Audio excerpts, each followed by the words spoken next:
the door. Welcome to the Roundtable. We go good.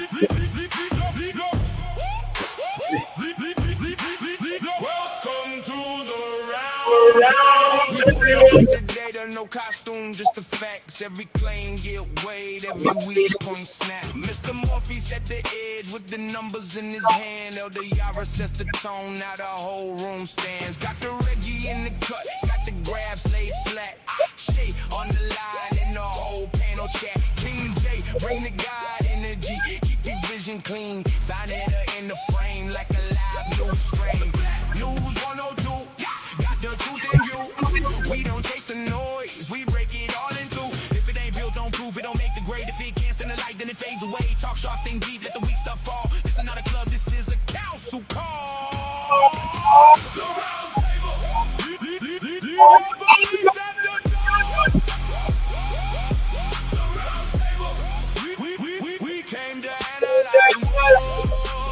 Welcome to the Roundtable. But where knowledge pays the score. Welcome to the Roundtable. Only truth is currency. Yeah. Charts on the left side, notes on the right. Questions in the air till the answers bite. No ego at the gate, no fake throne shine. Just minds in the circle and the discipline line. Mr. Morpheus speaks slow, then the room goes still. Elder Yara cuts through with the laser drill. Dr. Reggie check the pattern, find the hidden scene. Keep it moving like a well-tuned team. King J say stay centered, keep the spirit high. sa.neter on the mic, make the details fly. Black news 102, got the archive lit. Welcome to the table, now commit. Take the pride off first, bring the facts in clear. If the answer ain't solid, it don't live in here. One ring, one circle, one common ground. Knowledge at the center, that's our only pride. The Roundtable. Leave your beliefs at the door. The Roundtable. We came to analyze more. Welcome to the Roundtable, where knowledge pays the score. Welcome to the Roundtable. Only truth is currency.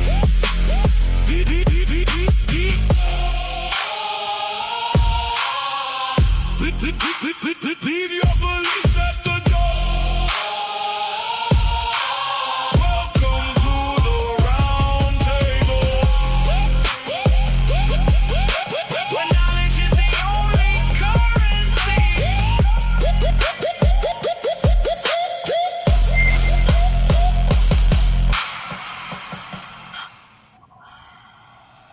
Leave your Yeah. beliefs at the door. Welcome to the 1 second. Leave your beliefs at the door. Welcome to the Roundtable.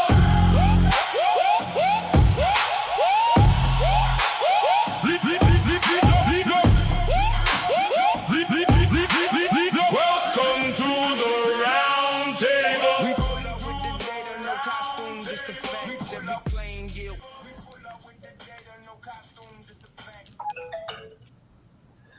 Peace to the family. We are live. Yeah. Yeah, Rocky. We are live. Yeah.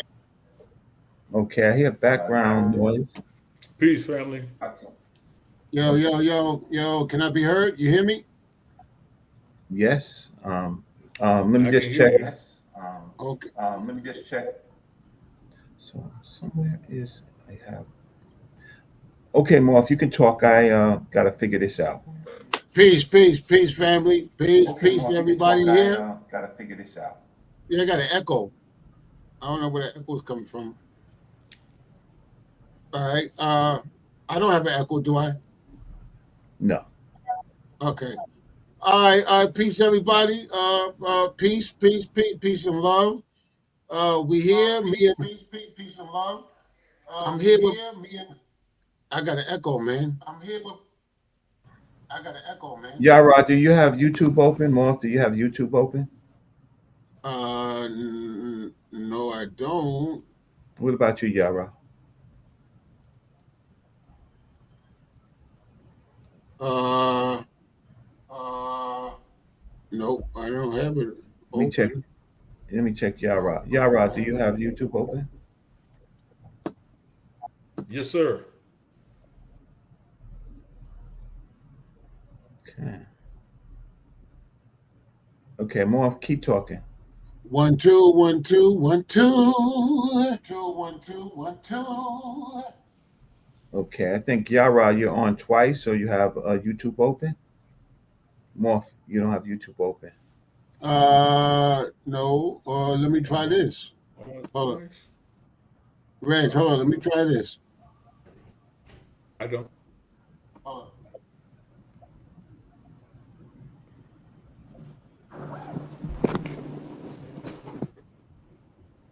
Got energy? How you doing? Peace, peace, y'all. Hey, salute, King. Yo. Okay, I'm gonna remove myself. I can hear you. Okay, I'm gonna remove myself. I can hear you. Yeah. I hear you twice. Okay. God energy, peace. Peace, brother. Okay. I think that was you, Reg. Y'all right. Say something real quick.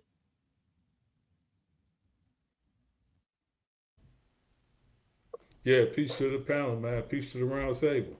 Okay. All right. Okay. I hear you perfectly. Okay. All right. Okay. I hear you perfectly. No, right now I got an echo again. What the heck is going No, on? right now I got an echo again. What the heck is going on? Let me mute my mic and see if it's my mic. I don't think it is, but let me try it. 1 2 1 2. It might be. It might. Yeah, because I don't hear it now. 1 2 1 2. 1 2 1 2. Hold Do up. you hear it now? 1 2 1 2. 1 2 1 2. Yeah, I still hear echo. Yeah, I still hear echo. Okay, that might be my mic. Let me try something.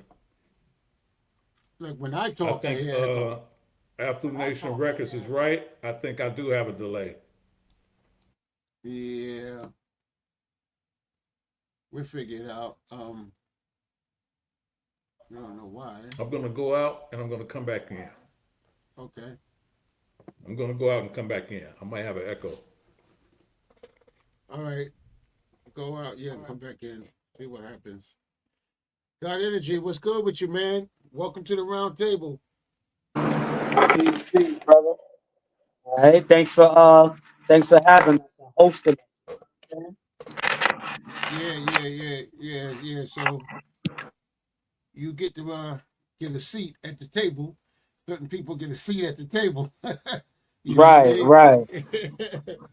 Yeah, because what we created here, for all y'all who's can hear me, we created a council. The idea of this channel is going to be a council, a round table of intellectual thought, intellectual conversations. No debating. We won't be debating here. Very sorry. Nope. You go somewhere. We got the other channels for the debates. We're not debating. We're doing analysis on different subjects, looking at the data and doing analysis on the evidence. First, we're looking at whatever claims are. Then we'll be looking at the data and intellectually doing an analysis. So there is no biasness in this. We will be approaching it intellectually, scholastically, academically. So anything that we talk about, this is how we will be approaching it. And we will be doing this for hopefully a learning experience for people to be able to see a different aspects instead of us arguing all the time and debating and going in after each other's throats. We're not doing that. We're not doing that. So, what do you think about that, God Energy? I think that's good. I think we definitely need a forum like that. You know what I mean? Maybe we could flesh out a lot of details and stuff like that. People could get more of their point out, get all of the data points out without feeling, rushed or getting sidetracked from other things. You know what I mean? Yeah, absolutely, absolutely. And that's the idea. That's the exact idea, to be able to put things on the table, and then we all who's on the council can do an analysis on the data. You know what I mean? And analyzing what we have. So that's what we're talking about. Okay, Yara's back in. Say something, Yara.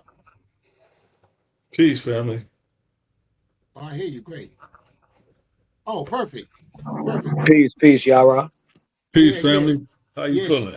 Yeah, so we got big brother Elder Yara here with us, on the council, the round table.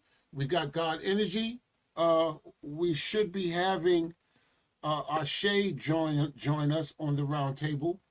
And like I said, the idea or thought and the theme of this particular channel or shows will be, like I said, addressing things on a scholastic level, academic level, you know what I mean? And talking about them, you know what I mean? Looking to see what we have and doing analysis of stuff, all this here stuff, you know what I mean? So we can intellectually talk about them, and we won't be. I'm very sorry if you think that we're going to be at each other's throats, y'all. I hate to disappoint y'all, but this is not that type of channel.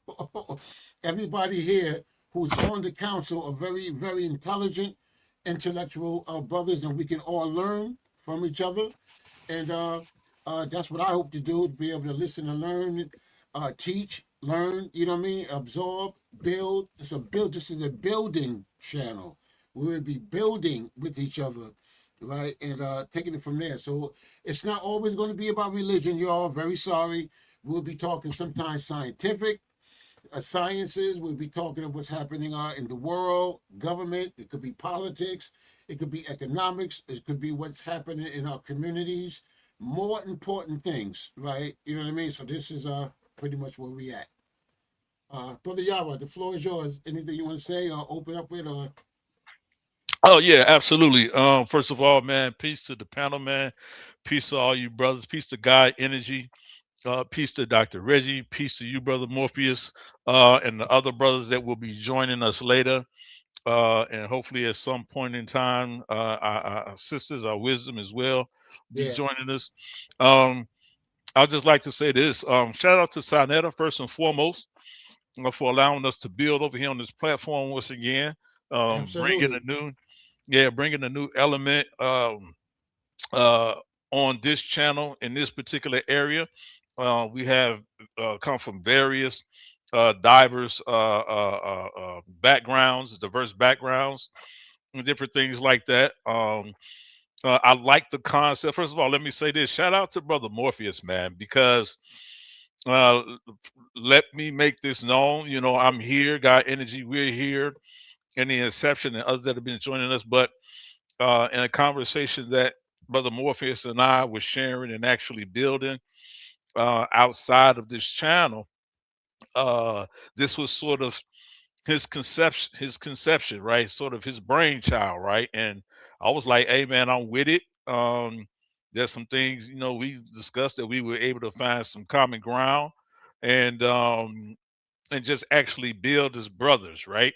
Not being contentious, not being at each other's throats, sort of not laying our faith aside, but laying our religion aside, right? Without religion, and being able Absolutely. to talk and discuss with each other.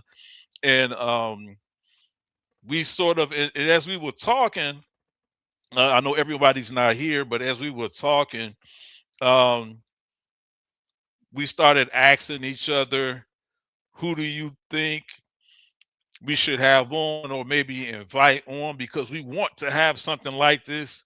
And I think I know brother Reggie was one. We put out I think almost simultaneously we said God Energy. Let's Yep. get him over here. Yeah, yeah. Um, brother Ashe as well. Um, And that's because as brothers, what we need to show and have is that we do respect each other's scholarship.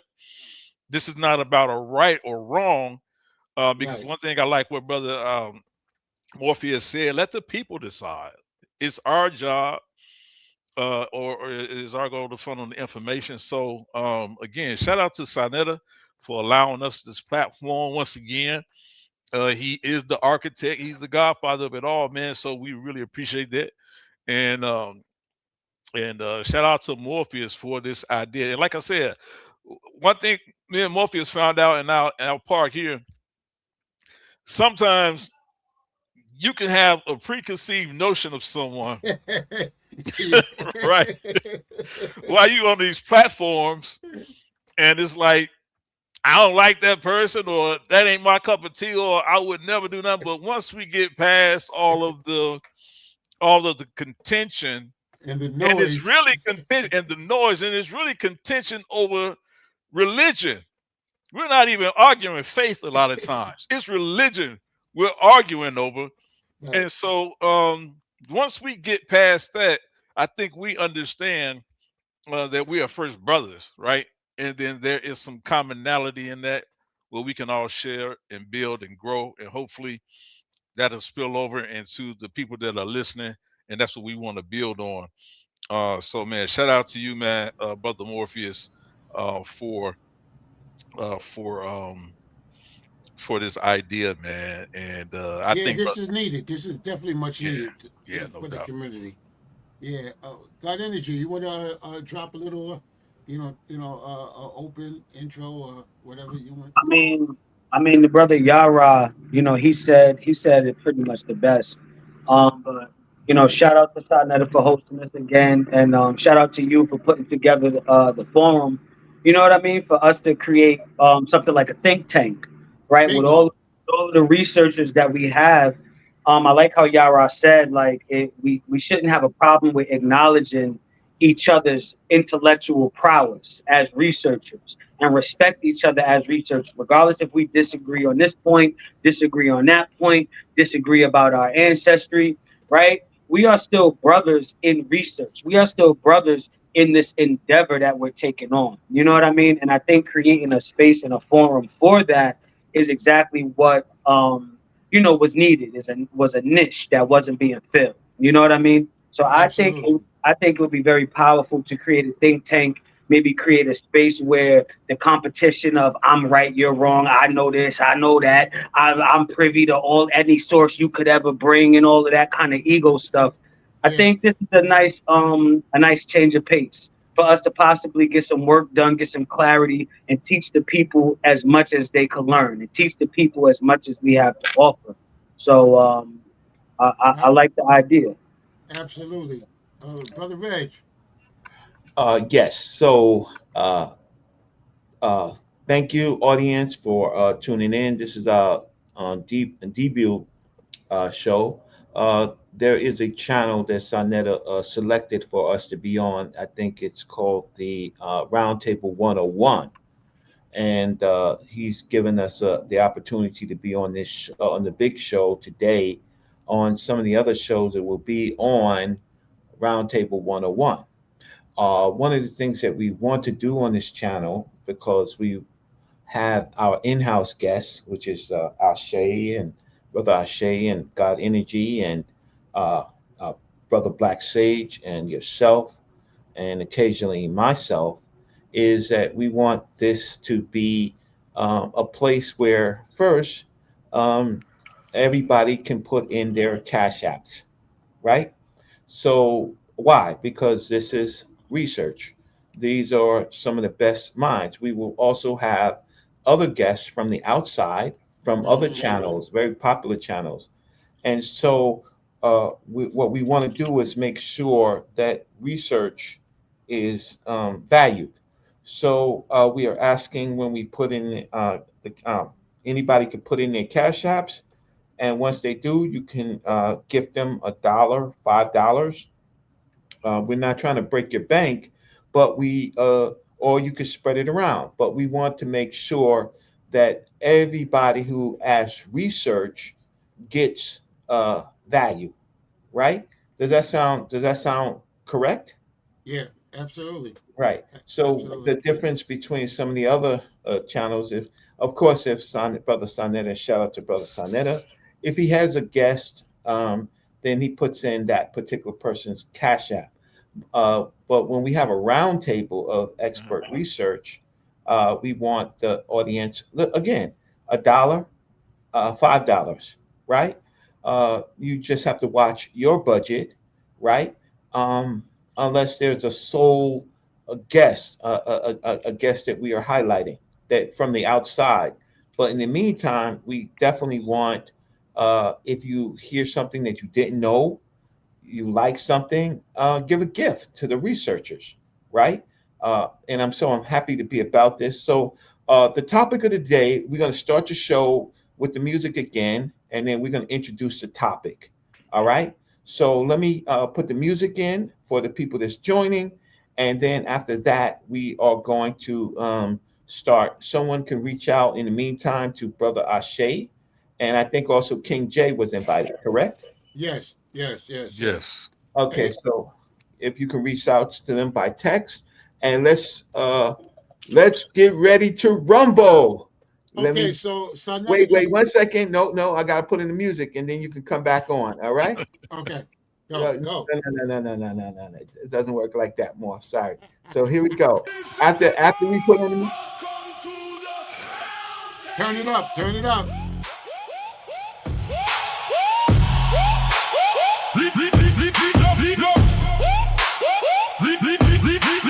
Welcome to the round table. We pull up with the data, no costume, just the facts. Every claim get weighed, every weak point snap. Mr. Morpheus at the edge with the numbers in his hand. Elder Yara sets the tone, now the whole room stands. Got the Reggie in the cut, got the graphs laid flat. Shay on the line and the whole panel chat. King J, bring the God energy, keep your vision clean. sa.neter in the frame like a live news stream. Black News 102, got the truth in view. We don't chase the noise, we break it all in two. If it ain't built on proof, it don't make the grade. If it can't stand the light, then it fades away. Talk sharp, think deep, let the weak stuff fall. This is not a club, this is a council call. The round table.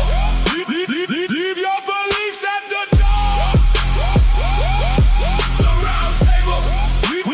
We came to analyze more. Welcome to the round table, but where knowledge pays the score. Welcome to the round table. Only truth is currency. Yeah. Charts on the left side, notes on the right. Questions in the air till the answers bite. No ego at the gate, no fake throne shine. Just minds in the circle and the discipline line. Mr. Morpheus speaks slow, then the room goes still. Elder Yara cuts through with the laser drill. Dr. Reggie check the pattern, find the hidden scene. Keep it moving like a well-tuned team. King J say stay centered, keep the spirit high. sa.neter on the mic, make the details fly. Black News 102, got the archive lit. Welcome to the table, now commit. Take the pride off first, bring the facts in clear. If the answer ain't solid, it don't live in here. One ring, one circle, one common ground. Knowledge at the center, that's our only pride. The round table. Leave your beliefs at the door. The round table. We came to analyze more. Welcome to the round table, where knowledge pays the score. Welcome to the round table. Only truth is currency.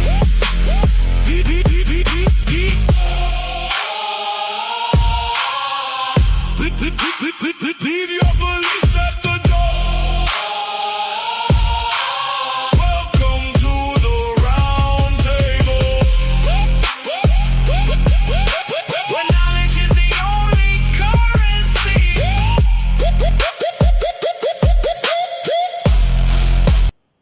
We are live. Round table. Let's get it. Yes, sir. Yes, sir. Yes, sir. Do me a favor. Red, can you put a link to the channel? So, cause we want to get people to join, Roundtable 101. You know? Well, why don't you start the topic and I will open it Oh, up later, but you haven't started the topic. okay. So, Okay, ladies and gentlemen, today we're gonna be looking at a particular topic, which I want to open up it because it's not new, but lately there's been a real, a whole lot of conversations throughout the internet on mysticism. And mysticisms are those people who don't believe, which is an argument that Jesus never even existed. So you have people who are mysticists. Okay. On the other hand, we have people who do believe that Jesus lived, uh, he died and resurrected. So what we're going to do at this point, what I would like to do is say, hey, okay, let's look at both arguments on both sides.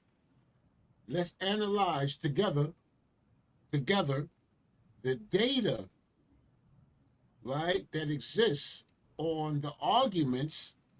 And at the round table here, we will take it apart, look at it. We're not telling you what to believe or what not to believe, but we're going to academically look at what we have. What do we have, right?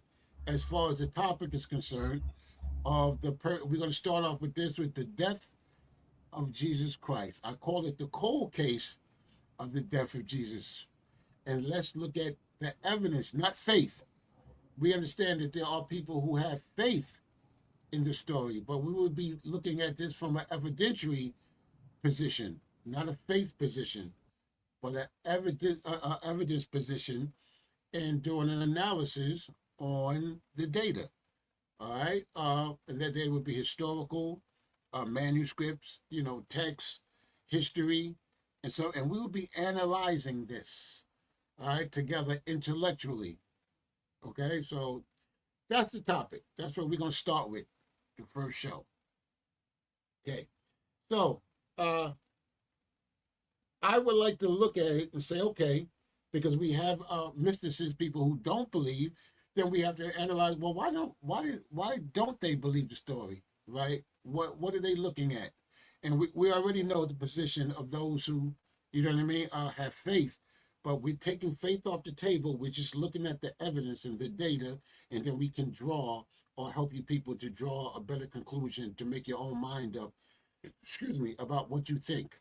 You know what I mean? That's all we're doing. Uh, okay. Hey, anybody want to add to this? So far, Yara or Yeah, Godfrey? I'll definitely add to it. I'll be brief. I really like the topic, right? And I'm gonna tell you what I really like about the topic is the element of looking at this as a cold case, right? I think that's a great way to look at it. I think that's a fresh way in this scope in this community of looking at it. Beside other than just do we believe Jesus existed, or did he was he a real person or not a real person? Um, but looking at the cold case evidence, right? Because in some way, a cold case suggests that there was an actual person that existed, but we don't have evidence to hold that, right? So what is the criteria for a modern cold case, right? Right, So having a legal background myself, I know that having a cold case in the modern term, you need DNA evidence, right? Um, you need the evidence can be somewhat circumstantial. you need right, a body. We need a body. We need bodies, Well, right? yeah, and sometimes you do need a body. But there are other instances, and Dr. Reggie's correct. In other instances, the question then becomes, what do you do in a cold case where there is no DNA or body, That's correct. Interesting. right? And there are cases that we can look at where cases have been solved without DNA and without a body, right? That's God energy. God energy does that. So, so I think so. That's this is really why I like the way you worded this topic, because there's a lot to talk about, and I could do it without interjecting faith, right? Right, Which is what we really want to do, right? right, In this concept, because we can get bogged down on what I believe, right? And that's usually where we start, the dog start chasing his tail, right? In a lot of these conversations, because we're right, not talking about what I believe. What is the somebody said in the chat, unsolved mysteries, right? So right. Yeah, yeah, yeah. um but again, and the brother I said, the new mindset set levism, he says not all cold cases require a body, right? Or for DNA. So I that's why I He's really right. like this topic. He's right. I really like this topic, He's because then we he's have to look at actually the right. facts. So yeah, I'm Who sorry. said that? A new mind. Yeah, yeah, that's a good point, new mind, because Mhm. you are absolutely correct. So I would like to address and put on the floor. Okay, we all agree there's no body. Got you. Cool. We don't have a body. So Mhm. now we got to say, okay, what do we have? Let's look at what we do have and what we don't have. Right. So first of all, what is the claim? So the claim is that there was an execution, right? Crucifixion, however you want to call it, but there was a execution. Mhm. Okay, A cool. murder. All right, let's say murder. All right, right. So we all been in court before, right? We sat in court and Right. said, okay, we stood for the judge, and then the judge told the prosecutor, present your case, right? Present your case, correct? Yep. Yep. So we said, Mhm. okay, cool. So what is the what is the case, right? That there was a murder, like you said, Reg. Okay. First part, we don't have a body. Cool. What do we have?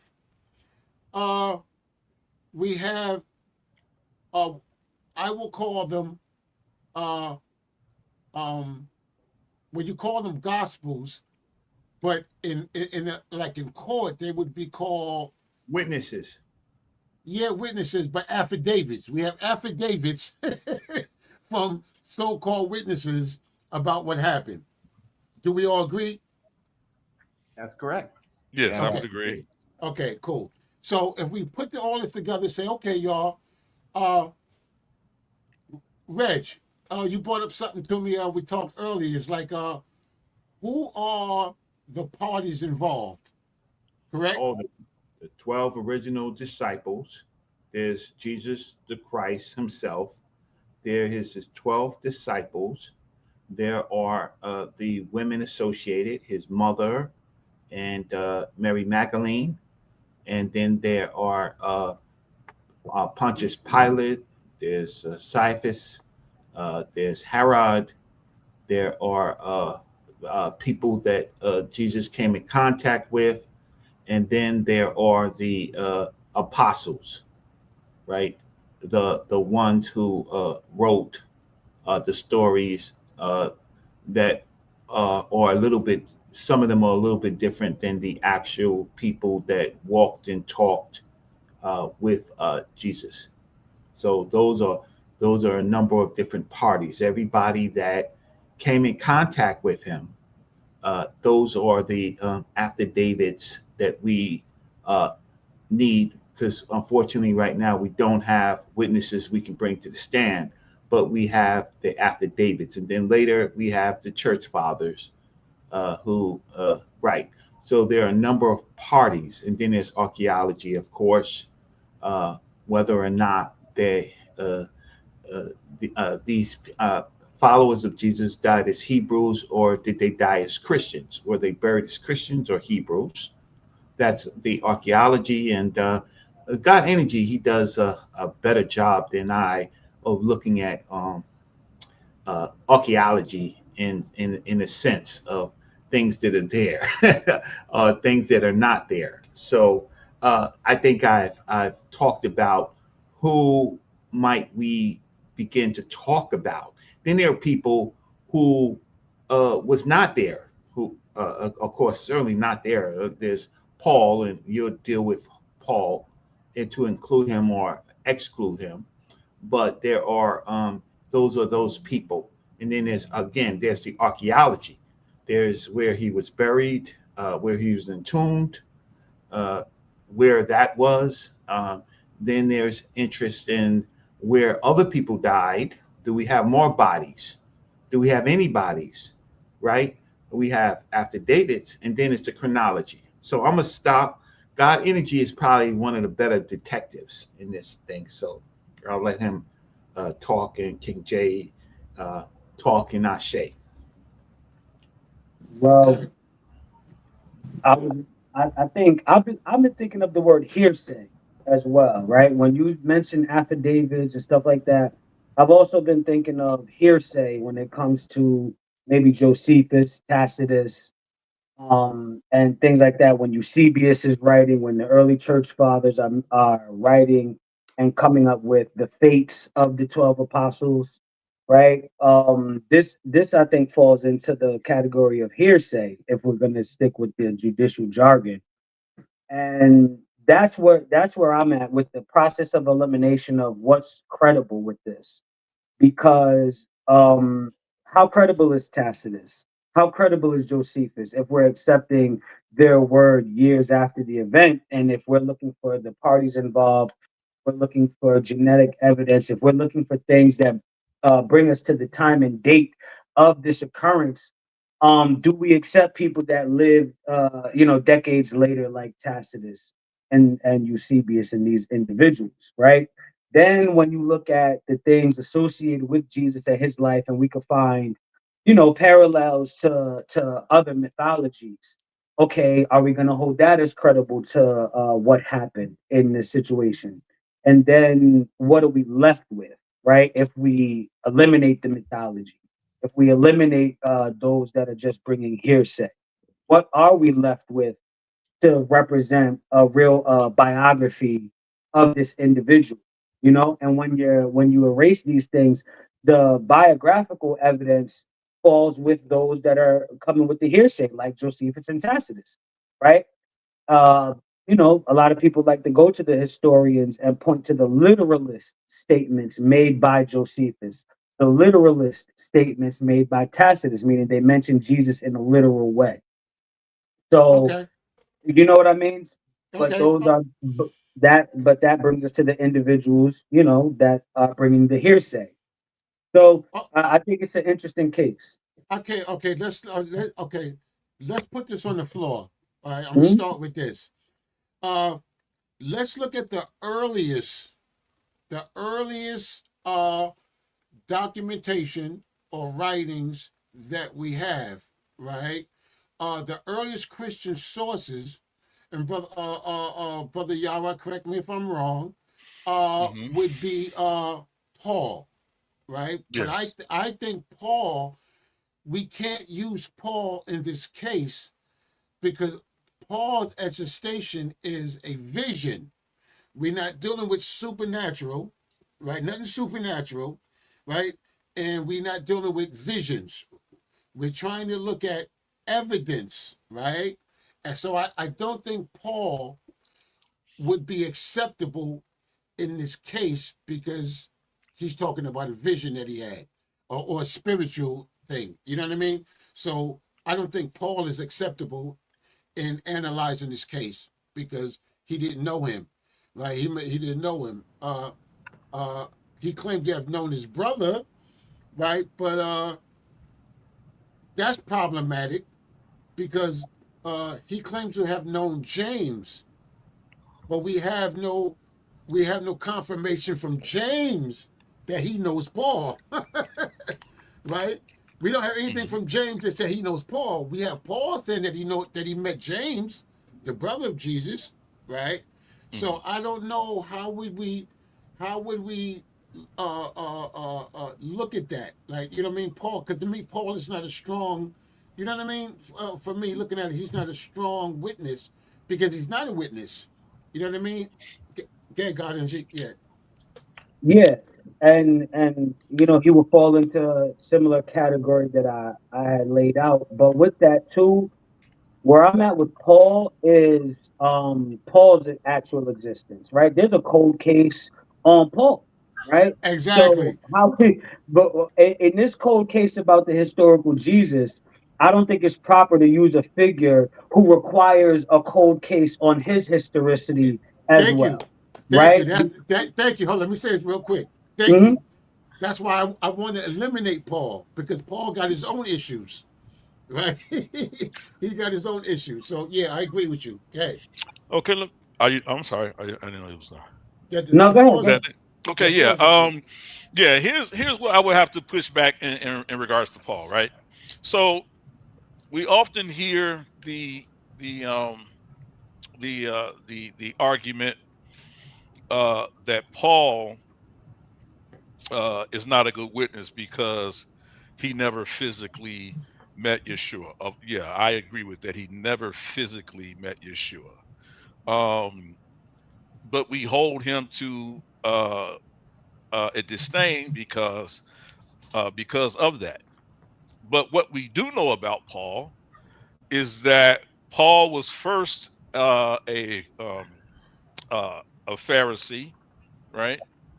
And we know that the historicity of about Paul was that Paul was charged by the Jewish authorities to do one thing that we know about Paul, and that was to do what? Anybody? To round Anybody know? to round up Christians, Yeah. but yeah, to round up Right, to Christians, round but up yeah, Christians, right? right. So if Paul understood that his purpose was to round up Christians, the purpose that he would have taken to round up Christians was that there was a sect of Jews that were following a teacher or a rabbi, right? Because Christian, even in its term, simply means to be Christ-like. So there were a group of Israelites, a group of Jews, who were promoting to be Christ-like or like their teacher or like their rabbi, whom Paul was tracking down to kill. So whether or not Paul knew him personally does not disqualify Paul from actually knowing of him. Just as if I watched the NBA, right? I watched Michael Jordan for years.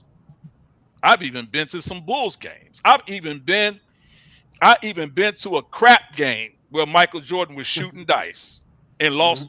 lost the baby blue Lexus right in front of me, right? But I don't know Michael Jordan personally, right? I was there and I never met him. I never shook his hand, never was able to speak to him. I didn't know him, but that doesn't discount his existence, right? Or Wait, that I have doesn't to ask a discount question, Yara. me being even more so importantly a contemporary I of got But him. I a have to ask a question. question. I have to Yes. ask a question. So the Hmm. question is, you said that he was charged by the Pharisees or the Sanhedrin to hunt down Hebrews that were messianic. Do we have any evidence that they gave a contract, that they had the authority to contract? And then when he's hunting down people, he seems to be out of those territories, sometimes in Turkey or Damascus, in the road to Damascus. That's a far stretch for somebody going out there hunting down. So we would have to investigate whether or not there's a authority that Rome gave to them, because as far as I know, they had no authority This is under Roman, especially outside of, well, within the territories. If it, so, either it was Rome that he was working with, or we got Ashe. Oh, shoot. Peace, brother. Right. Mhm. So if I may, that's a good point. Real quick, what evidence do we have outside of Paul saying that he was given authority to go after Christians? Now I've That looked was at my question. right What is the because source? right Well, because let's talk about this, right? yeah, So yeah, this let's is talk. Let me finish first, please, if you okay. don't mind, right? I've Uh-huh. looked at the Jewish the Sanhedrin. I've looked at the Talmud. I've looked at the writings of the Pharisees at that time, and I haven't not once come across any kind of documentation that they ever gave somebody, you know what I mean, a warrant to go after followers of Christ. Now I know Paul says that, you know what I mean, that happened, but the question is we're asking, how do we confirm what Paul is saying? Because if Paul is the guy at question, we can't take what he's saying, right? So my question, that I'm putting on the floor, is what evidence do we have that, like Reggie just said, that ever even happened, that he was given a warrant, you know what I mean, to go and search down followers? What do we have? Well, what do we? So this is what we do have, right? And Reggie did say it. So we know around uh 18 around 18 CE. I think it is somewhere around there, 18 to 20 CE. The Roman governor Valerius, right? Um, he disposed Simon, who was the son of a high priest, right? And they appointed Caiaphas to serve in a particular role, right? Now, Caiaphas was the son of Annas, right? Or Aeneas, right? You can read about him in the book of John, right? And so these were high priests that we know existed, right? Um, we know Valerius existed, right? He was a Roman governor. We have um, coins with his name on it. We know Caiaphas, right? We know Caiaphas existed, right? The biblical narratives tells us that it is Caiaphas who incited the Romans and incited those who were sided with him against the Christians, especially the followers of Christ. Now, you guys can say, now we're talking about a cold case, right? Right. So if we're talking about cold case and how cold case evidence stands in court, then this is well beyond the threshold of circumstantial evidence. This is what we could actually put into evidence because we know that these people existed. We know that the writings of these people of that time tell us that Caiaphas wanted Jesus dead. We know this, right? Then we have later on, right? We have Josephus affirms it.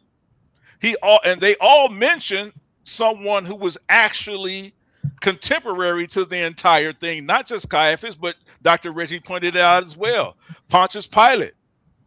We have the Pilate stone, so we know that he was there, right? We know Lucius Vitellius that deposed Pontius Pilate was an actual real governor in Syria around 437, 40 CE. So we have enough circumstantial evidence in the cold case to present a motive. Well, we don't. Okay, let me say this. But your argument is about a cold case. Right. Cold case. No, that's good. That's good. So let's find the criteria again of what supports a cold case. Okay. All right. So let's do this then. I'm sorry, God Energy. You go ahead. You go first. So with that, right? What you've proven is that the Bible mentions individuals that really existed, and these individuals are associated with the persecution of Christians. But these individuals do not substantiate the existence of Paul, right? So even with this going on, you can write a fictitious character that fits in the events of real history. Like I invent someone and place him right in the Nazi regime, right? So mentioning that Joseph Goebbels existed does not validate my created character.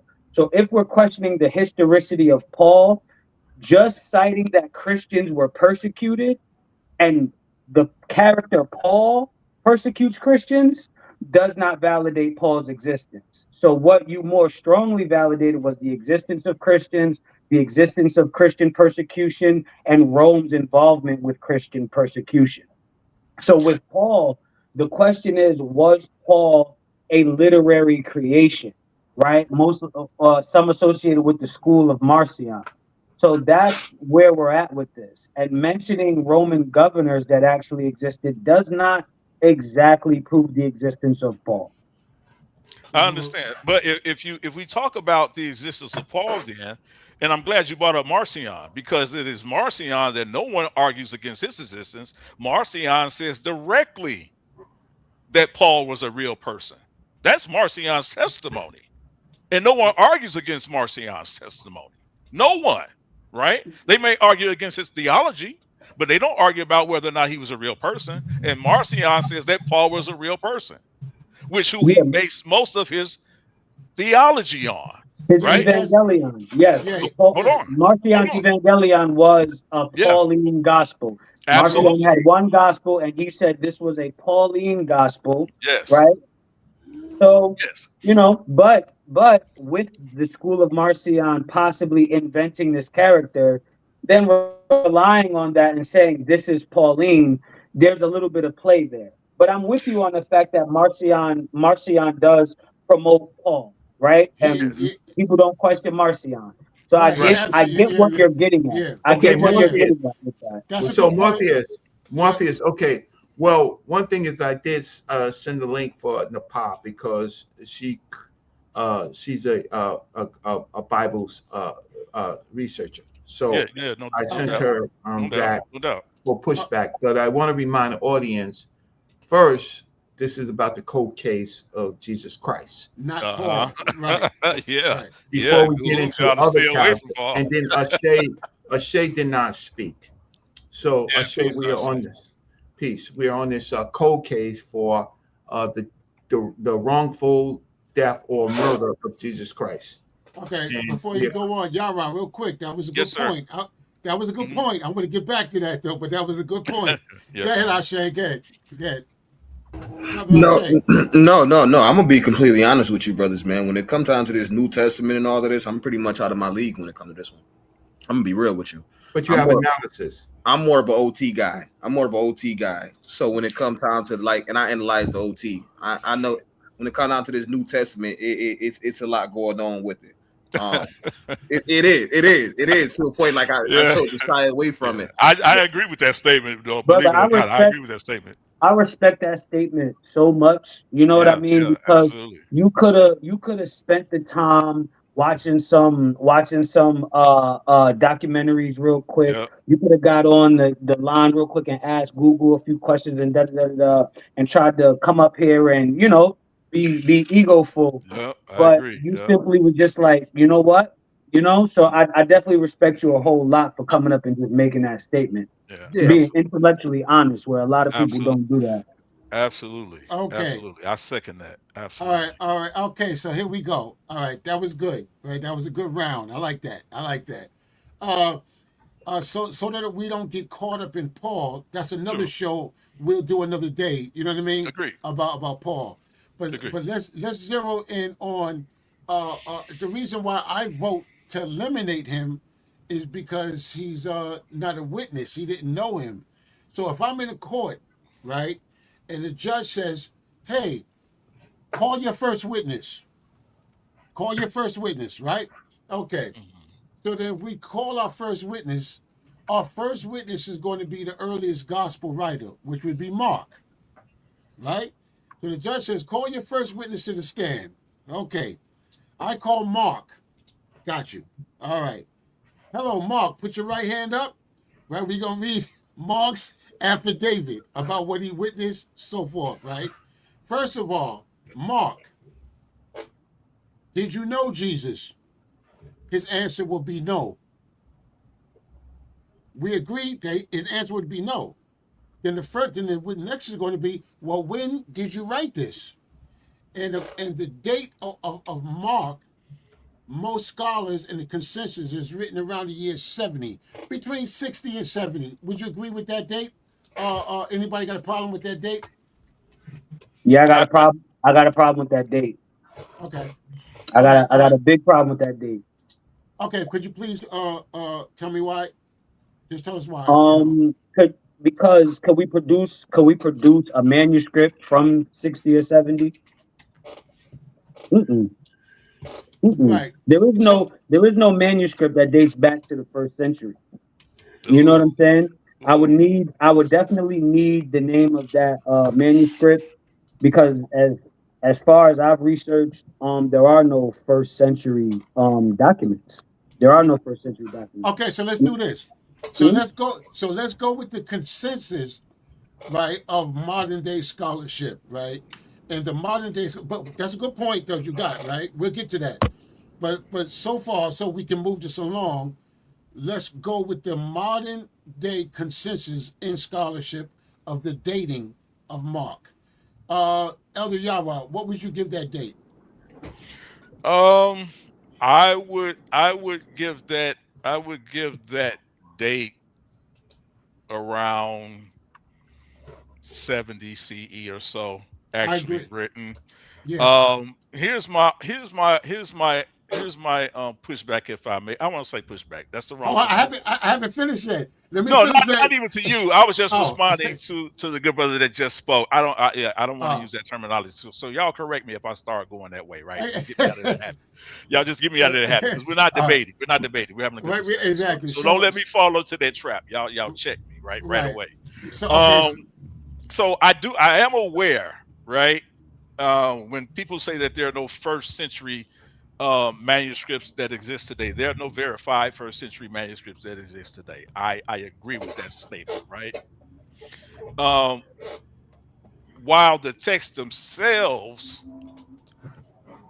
were written in the first century, no surviving copies from no surviving texts, original text survive. That's correct, right? But based on the way that the manuscripts we're writing, the excellence that we're writing, certain details, we can really kind of sort of get to that point, right, where these were probably things that were actually written in the first century. And I'm saying probably because we don't have the actual copy. I'm saying probably, right? Okay, so let's do this. All right, so let me continue. So let's say the accepted date is around 70, right? Okay. Yeah, so if the person Jesus we're talking about died around the year 30, 33, right?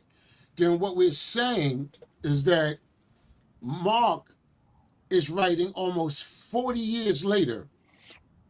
Correct? No, right? I disagree. Who said they disagree? Harwin. Okay, I'm gonna give you a minute to come on. Okay, bro. I give you one second. So the accepted date that we're looking in modern scholarship is around 70 AD of the Gospel of Mark.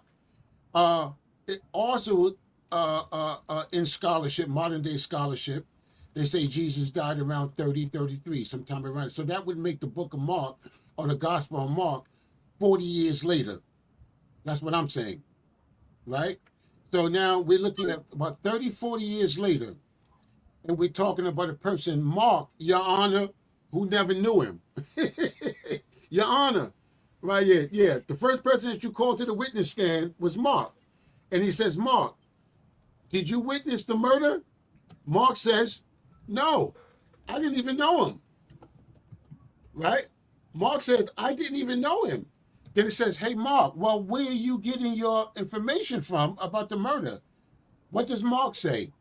Mark says, I got what I learned from Peter, or a Q source, as they say. Tell me what happens to Mark's testimony in court. It depends on the circumstance. No, based on what I just presented. I'm Yeah, saying yeah. Mark come to the stand. Uh-huh. The judge asks him, right? Uh-huh. Did you know the person that got murdered? Uh-huh. Mark says, no, I didn't. Yeah. Right? Because he didn't. Mm-hmm. Right? So that means that now Mark is now talking on his affidavit from what God Energy said. Hearsay. Say. Right. Yeah. Right. Yeah. Right. I heard you. Yeah, I heard you clearly. Wait. So we have our first female guest. Why can't she just be a scholar? Peace, everybody. No, Peace, I everybody. I'm appreciate just it. recognizing her because it's all men. I'm just Right. joking, man. I'm just Yeah. joking. What No. else am I But supposed it's to fine. say? And No, let me- thank I'm just you. joking Thank you with you, guys. man. I was just Thank joking you. I with want you, to man. I say was just joking. something. I we really got some- enjoy this. I'm listening, and Morpheus always like when you come in and Yeah. do these things. Yeah, I'm just joking. So, no, it's cool. I'm just listening, though. Okay. Let me say this. We need your energy. We need some female balanced energy in here. That's right. I Yeah, hear no you. doubt. No Okay, I'm doubt. muting out. Thank you. Yeah, no doubt. So I'm sorry. So far, what I got right is we're looking at the case. So in the case of the murder, that we don't have the body, and we're looking at the witnesses. So the first witness that we call to the stand is Mark, because he's the earliest writing. So I'm saying, so now that we have him at the stand, we're asking Mark about what he knows about, you know what I mean? What Yes. he knows about the murder Yes. or that took place. And Mark Yes. tells us that he wasn't there. He wasn't there when the murder took place. In fact, he's like 40 years later when he's writing this stuff. So I'm asking, how reliable at this point, this is where you're going to come in, Yara, how reliable is his testimony, or do we take his testimony? You know what I mean? How reliable? Yeah, absolutely. And in this case, this is what I like to tell people: it's extremely reliable. Now, remember, we're talking in the line of cold cases, right? So we're talking in legality. Now, y'all watch this, right? Y'all follow me here. I'm going to give you two cases. I'm going to give you the State versus Peterson, right? And I'm going to give you a modern day case where in the last month or so, a judge in the Charlie Kirk murder assassination allowed hearsay testimony in a murder trial. You know why? Because in cases of hearsay is admissible when we have others who are witnesses to what someone else has told them, right? That can be substantiated. Now, there was in the case of I don't know if you guys remember, it was a famous case about a guy named Peters, a husband named Peterson. He took his wife out on a boat. She was pregnant with Scott Peterson. Thank you very much, sis. And he killed her, right? Killed her and the baby. He was charged with a double murder, right? The baby was unborn, right? He was charged with a double murder. But they allowed even in that case, as well as another case called Drew. There was another case with a gentleman in Illinois out of Bolingbrook, also a Peterson, called Drew Peterson, right?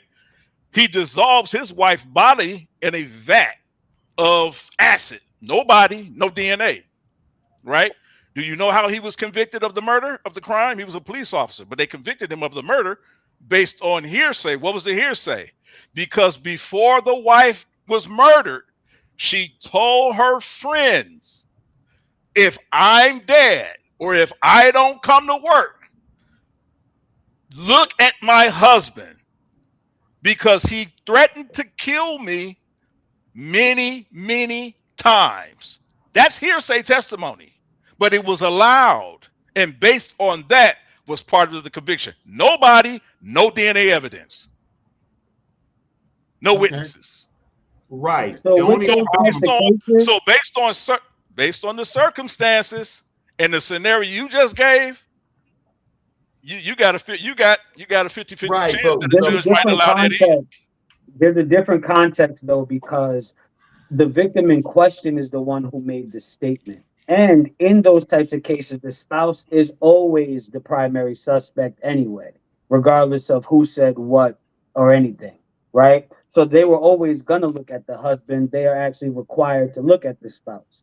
And like we said, the victim in question is the one who made the statement. Mhm. Peter is who informed Mark, right? Not Jesus informing Mark. So there is a Mm. difference in the pedigree there, right? And that's the exact difference in pedigree that we're trying to highlight. Also, I want to bring up, which one of Mark's affidavits are we going by? Right? Because when you look at the manuscript evidence, when you look at the archaeological evidence, Mark has multiple affidavits that contain different pieces of information. So then what do you do with that when you call this witness to the stand being Mark, and Mark has multiple affidavits that are not 100% identical? So here's the problem, right? With you guys' entire scenario, right? If you take according to the biblical narrative, we know Christ, right? There's a scene in the Garden of Gethsemane, right? We know that there are several witnesses, and as a matter of fact, Jesus at the Last Supper, right, spoke to his disciples, including Mark, who was in that room, including Peter, who was in that room, and many other disciples, and said, "Listen, I'm going to die, and this is how I'm going to die." And the Bible tells us that he was specifically talking about those who would betray him, right? Judas. We're all familiar with Judas Iscariot, right? The Bible says they knew that he was speaking of Judas. So Jesus did inform his disciples before his actual death that he would be killed. There were many times it says, hold on, that he had to steal away in silence. Some of y'all say, oh, Jesus ran, but he had to steal away because it wasn't the time for him to be killed yet. Yeah, So but he had to steal away. So he always He always prophesied and always foretold of his death. So the problem there we have it in the narrative. right, He actually says it. They're going to kill me. yeah, From what I'm saying. but here's the problem with that argument. The problem with the argument is the story the narrative, excuse me, that you're telling is what's being questioned. See, what you just said is unfortunately would only be true if you believe the story. But the stories is the thing that we're putting on the table just to see if the stories are reliable, right? So if you believe the story, then yes, absolutely. But you these are have nothing to say that the story is not reliable. I You am. don't. No, I am. This is what I'm putting on the table because me myself, I'm impeaching Mark for one. Mark gets impeached. How? Right? Because hey, he didn't know Jesus. He wasn't at the Wait. crucifixion. You're wrong with that. Let me finish. Can I please question Mark? All right, go ahead, Yeah, brother. you're Go wrong. ahead. You're wrong about that. All That's right, not correct. Okay, we're gonna see. Go ahead, Harmon. Go ahead. My question to Mark is: are you even an actual Mark that allegedly wrote this Book of Mark? Because the oldest manuscripts that they call the Book of Mark are anonymous. They added the word. I haven't even gotten there yet, Harmon. But you're exactly right. Right, you are absolutely right. So, right. Go ahead. Yeah. Yeah, that's Y'all why I come on, said. bring it. That's why I said I'm going to impeach Mark, right? Because if Mark is the first guy we're talking about, the first gospel, Mark. So let's analyze Mark. Let's analyze Mark. Everybody, let's analyze Mark's affidavit, right? So we have the Gospel of Mark. One, we don't even know if Mark wrote this. We don't know if Mark wrote this because it's anonymous. The Mark name got attributed to it by the early church fathers later on, but the actual document. I'm sorry. What you say? No, I say yes, indeed.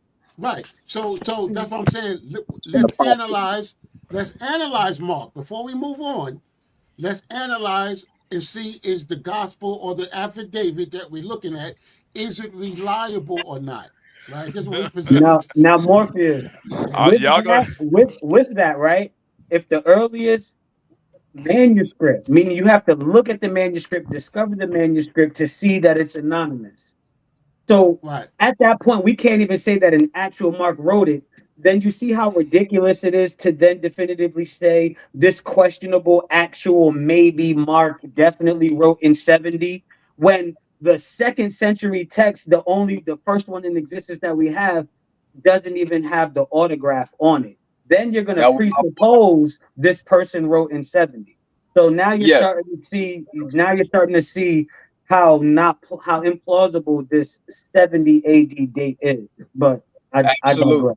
If Well, I we can saw. just add really quickly, Yeah, let her if get we're in going there. to harp on anonymity of the author, that would be, unfair because there's a lot more that we can look into. It may not be I 100% agree. authentic, but there's points in the writing that, again, we Absolutely. go back to consensus that everybody agrees, okay, this is checking out. So I just want to throw that out there, not to go too far into this whole anonymous and is it really Mark? That's all I want to say. Yeah, Okay, so we're gonna do something Mark is on novel. the stand Wait, right we're now. gonna do something novel that we don't do because these are experts in different fields. So we have forensic evidence, we have archaeological, we have testimony evidence, we have everything.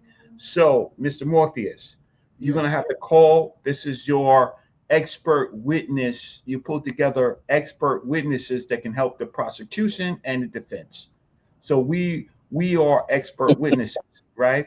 We are employed by one of we're trying to be employed by one of the parties, the defense or the prosecution, on the cold case, right? The prosecution wants to certainly prove that that Jesus Christ was there was a wrongful death or there was a murder, and the defense wants to throw it all out of the court. Now we are expert witnesses. You're going to have to on matters like this. You're going to have to call it to a vote so we can move on. Otherwise, we'd be stuck on in the quagmire, right? So we have A's and A's. You take it over so that we can move the point, right? Or not completely get rid of it, but call it at another point. All right. So do you understand the instructions? Yeah. Does everybody else understand? Right. Mhm. Oh, yes, yes, sure. So so do we have? So basically, I'm asking you on this particular topic of who are we talking about? We're talking about Mark. Do we want to continue with Mark, or do we want to come back to Mark? Yeah, I I think just I, want to. I I mean, want to make a we point. could just take a vote on I want to saying make did a he point. do, was he there or was he not, right? Well, I want to make a point with Mark because Sister Napar brought up an extremely important point that I think only biblical scholars would understand and really get, right? So here's the problem that I have with when it comes to consensus of scholarship, when it comes to non-theological or non-biblical people who actually study these texts, right? Because what you have to do, right? You have to have, if you want to impeach someone, right? You really must have some element of evidence why you want to impeach them, not just your conjecture, right? Because what you're giving us is based on uh some people that say the book is anonymous, and so therefore it must be impeached, right? That's not the full consensus, right? Because my understanding, right, as a scholar, we can go through that. The Bible does tell us who Mark is, right? But I don't think many of you know. If I just asked you right now to just tell me, do you know that? Okay. Right? The Bible does tell us who Mark is. Are any of you aware of that? can you present that, please? Yeah, Okay, so let's just do this. Wait 1 second. So yeah. let's just do this. We are going to call a vote, right? And then after the vote, we're going to give the parties who lose 2 minutes, 3 minutes to represent their case. No, we're not doing that because, and I'm gonna tell you this why is we're not good. doing that. No, This I'm gonna is tell good. you, no, it's not good. See, I'm listen, sorry. listen, I picked juries before, right? And this is, and he wants a verdict on which you would only get to based on a trial by jury or a trial by your peers. That's none of that's happening here, right?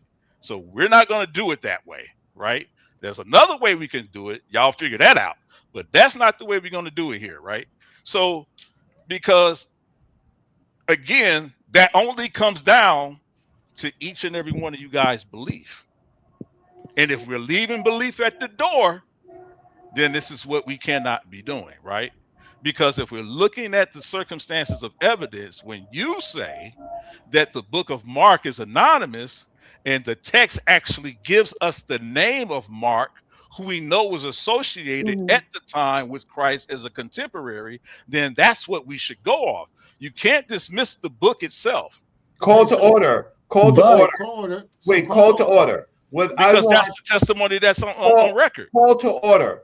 Uh-huh. Again, a call to order. Now it's at the point we remember we are not the prosecution. We are not the defense. We are the expert witnesses, right? And Hmm. what we're dealing with is Jesus Christ. Hmm. So I'm not either way. I'm just listening. I Hmm. want just so that we can move this on. I want since we have experts on this panel, right? Hmm. I Hmm. want 3 minutes, 2 minutes, 2 to 3 minutes. Why with evidence that we should uh that but remember Accept. really Morpheus, you're in charge. I'm just No, you're right. You're right. Right. I'm saying so. We want to look at that, right? What you said, because we want to see at this point, do you accept Mark, right? Testimony or as a witness? It's clear that you Yara do. That's fine. That's cool. Um, um, I don't for a number of reasons, right? And I'm naming my reasons why I don't accept Mark's testimony or affidavit. Uh, who hasn't spoken? me. Who I hasn't Which think spoken? I saw her in Ka. Yeah, Asad Khan. Yeah, you got the floor, bro. Oh, would you mind letting Uh, Marcus Marcus on? I Uh, sent him the link. Yeah. Okay. Okay. Marcus. Yep. I you know what? So I'm my He's my bad, Kasad. Kassad. Yeah, my bad, Kassad. I apologize. I just look. so peace so to you, brother. let me tell. Yeah. So the number one, Mark's book is anonymous, right? He never writes the name within. He doesn't even have his name within the story.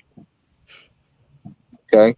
The only place it appears is out the outside label. So he's not. He doesn't.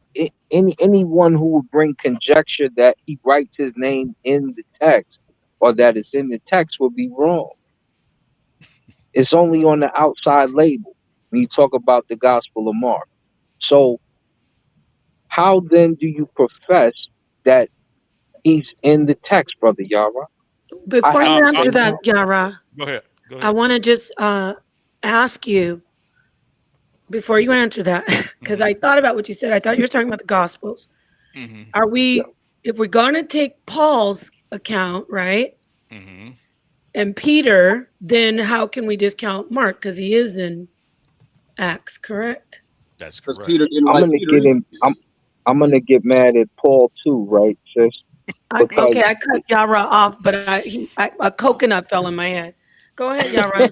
But see, let me. but that's that's We'll let him answer right after. I'm gonna get mad at Paul too because number one, we only have three of the Paul letters that are authentic.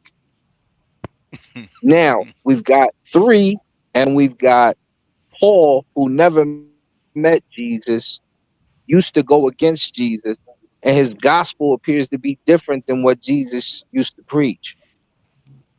So I have a problem with Paul too. okay. That's great. Right. You can have as many problems as you like, right? That's what this panel is for. So first of all, you're incorrect. We have 7 authentic letters by Paul that are in the Gospels, not 3. Right? That's the consensus of scholarship. 7. Right? How many? So How many of first, them right? are together? How many of them are together, brother Yara? About I think there are about 12 or 13 that are attributed to Paul, but about So 7 authentic that we know was written. That's the He says consensus of 7, I scholars. say 3. Galatians, It Philippians. doesn't matter what you say. You're wrong. so are we saying? Hold on, let me hold on. Let me be clear. Yes, Let me say this. So, you do so that a are we lot. I'm saying? sorry. So are we saying that the Bible contains 13 letters, right? But only 7 of those letters are authenticated. Are we saying that? No, we're not saying that at all. We're saying Well, that there are I believe there are 13 that are attributed. I could be wrong on that number. It could be 12 or 13. right. Could be Yeah, so 14. No, no. right, Listen. Letters that are attributed to Paul. right. That we can't confirm all of the letters are attributed by Paul's hand, written by Paul's hand, but at least scholars agree that at least 7, not Bingo. 3, 7 of those letters were authentically written by Paul. So then Right? that means, right, I agree, I agree. But so Yes. that means that 6 of them, right, are not, but yet they're still in the Bible. Well, listen. I'm Here's the correct. problem. I'm going to give Here's you a pass, Yara. hold on. No, you're not. Hold on. Here's the pass. Right. Here it is. Right. I'll give him a pass Because with that. there is scholarship that says that there were others who were named after him. These were later writers that would have been attributed to him, right? They would have been attributed from his teachings. Paul had many students, right? So they would have been writing at least later in his name, right? But the 7 authentic letters we do know is not an argument. So you can get rid of the full 13. I can stick with the 7 and it still proves Paul. Okay, that's not my argument. It don't matter what your argument is at that point. Listen, If you're listen. trying to dismiss Paul, you No, can't. listen. What I'm saying is, based on what you said, there's 13 letters altogether, 13 or 14, right? So we have 13 and 14, and 7 of them are authenticated. By default, that means there's 6 that he didn't write, right? That is the consensus, right? Because either we're going to accept scholarship It's or not consensus that he Right. didn't write. It's consensus that they cannot prove whether he wrote them or not. That's okay. what the scholarship says. Well, I'm looking at it. I'm reading it right now. I share my screen. That's not what they said. They said that they They clearly did right. said that pseudepigraphy, bro. That's What is pseudepigraphy? Look, I'm gonna show the screen. I just so we can all see. I just asked you. That's what I said that to you though. I don't understand your point with this because that's what I said to you. They don't know if he wrote them or not. Okay. So of course they can be considered pseudepigrapher. I don't understand that argument. So the argument How does that dismiss the authentic letters? I'm not addressing the authentic ones. So why are you addressing the pseudepigrapher letters? Because there's 13 of them all. So all of them. No, you're wrong. There's not many, 13 pseudepigrapher letters. No, you're wrong. that's not what I said. You got to listen for a second. That's not what I said. You keep saying 13. I'm saying in the Bible. Okay. There's 13 altogether. That's still in the Bible, right? 13 what? Letters. Of what? Of what? Of Paul. That's incorrect. That's incorrect. Okay. Can I share my? You're reading it. I'm going to share my screen. Hold on. Watch this. You're reading it, man. Watch it. I'm gonna pull it up. Watch this. Graham, I'm gonna get back to this Mark thing because I'm not letting y'all off the hook. Okay. Watch it. Here we Y'all go. right, I got something to say about Paul too before we move on. I've been raising my hand. Okay, here we y'all go. right. So, Yeah, somebody call me. No, Morpheus was ready. I ain't want to cut him off. Go ahead, Morpheus. Okay. Yeah. Okay, cool. Okay, here we go. I'm gonna share my screen. Okay. So, because I'm saying either we're going to accept what scholarship says or we're not going to accept it. That's the question. Right. So here we go. I asked the question. Did anybody see my screen? No. No. You gotta share. You gotta click share. There you go. Okay, you see my screen now. Okay, Yes. cool. So, according to modern biblical and historical scholarship, no, not all of the letters attributed to Paul in the New Testament were written by him. That's what I said. We said Right? that. I don't Right. understand why. That's not what my Because point watch it. is. So Why do you keep saying it? let me finish. What I'm saying is the ones that are not written by him are still part of the Bible. That's the point that Okay, I'm so making. what? So what? I'm So saying, does what's your point about this? So what? okay, my point is, does anybody else, right, on the platform So what? find that as being an issue? That you have Yes. writings in the Bible that are saying that Paul wrote this, but he didn't write this. Does anybody have an issue with that? Yeah, that's the issue. No, I don't. Absolutely. So I No, definitely, hold on. I definitely have a big issue. He has to panel. Hold He has on. to panel a Those, question. He has to those, panel a question, and Hold on, one at a time. we do have an issue with that. We even have an issue with, and I'm speaking for myself, with those 7 that are even considered to be Pauline, because someone put together 7 letters, but it is still not confirmed that these 7 letters authentically came from an authentic individual named Paul. These 7 letters could have come from a school, because someone put these 7 letters together. And then the early Christians were dealing with Paul very little, right? And I quote, it says the authenticity of Paul's letters then come into question. Like, where did we get these letters? They still don't know where the letters came from, even the 7 that you would consider authentic. Who preserved them? Did Paul himself keep copies, right, of his own letters? And did individual assemblies of churches keep copies of these letters? If so, why? Who has control of them from 65 to 100? And why? And are they viewed as important? So there's so many questions that have to be answered, even to accept the authenticity of the 7 so-called Pauline letters, and then get to the pseudepigrapha letters that are included in the Bible, even though the scholars that believe in 7 authentic Pauline letters say these are pseudepigrapha, they're still incorporated into the Bible, which gives credit right. to the fact that none of these letters are actually authentic to an individual named Paul. There are big issues here. wow, And Yeah. that quote you was just from really David jumped out M. of a Litwell. window, bro, to That say quote that was You from they're did. David M. all. Litwell. Can I get I in? mean, that was just like, come on. If we're talking about scholarly consensus, you're on the outside, my brother. Yeah, God energy. that's pseudepigrapha. Okay, That's so pseudo. Can That's I French please? Can I scholarship get in here to somewhere? say. But Who's that? Yara Yeah, go ahead. earlier said he has a problem with consensus scholarship anyway. I Yara never said, himself I spoke didn't say I against had a problem with consensus. consensus scholarship. I said I have a problem with a full consensus. okay. There's a I heard difference. you. I heard you. Yeah, The, full consensus. That's a difference.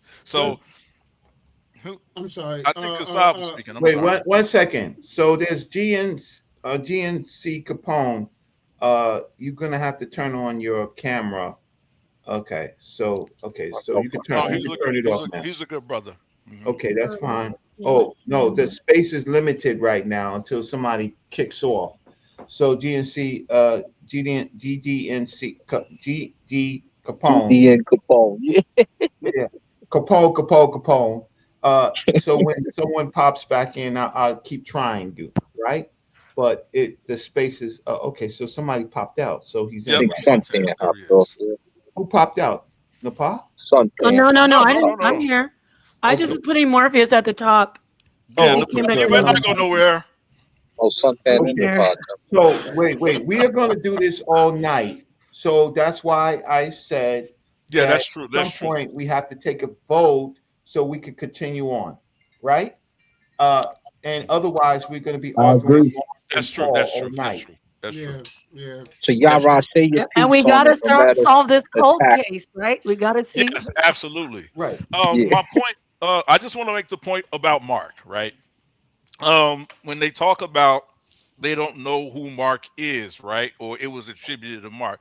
I tell people like a lot of times you have to study. So I want to let me share my I want to share my screen for a second, right? I'm gonna do what this young man Morpheus did, right? Yeah, I want yeah, to yeah. share my What? Can I say screen. this real quick? What I'm afraid of unfortunately, right, what I'm trying not to do is Hmm. get into arguments that are circular.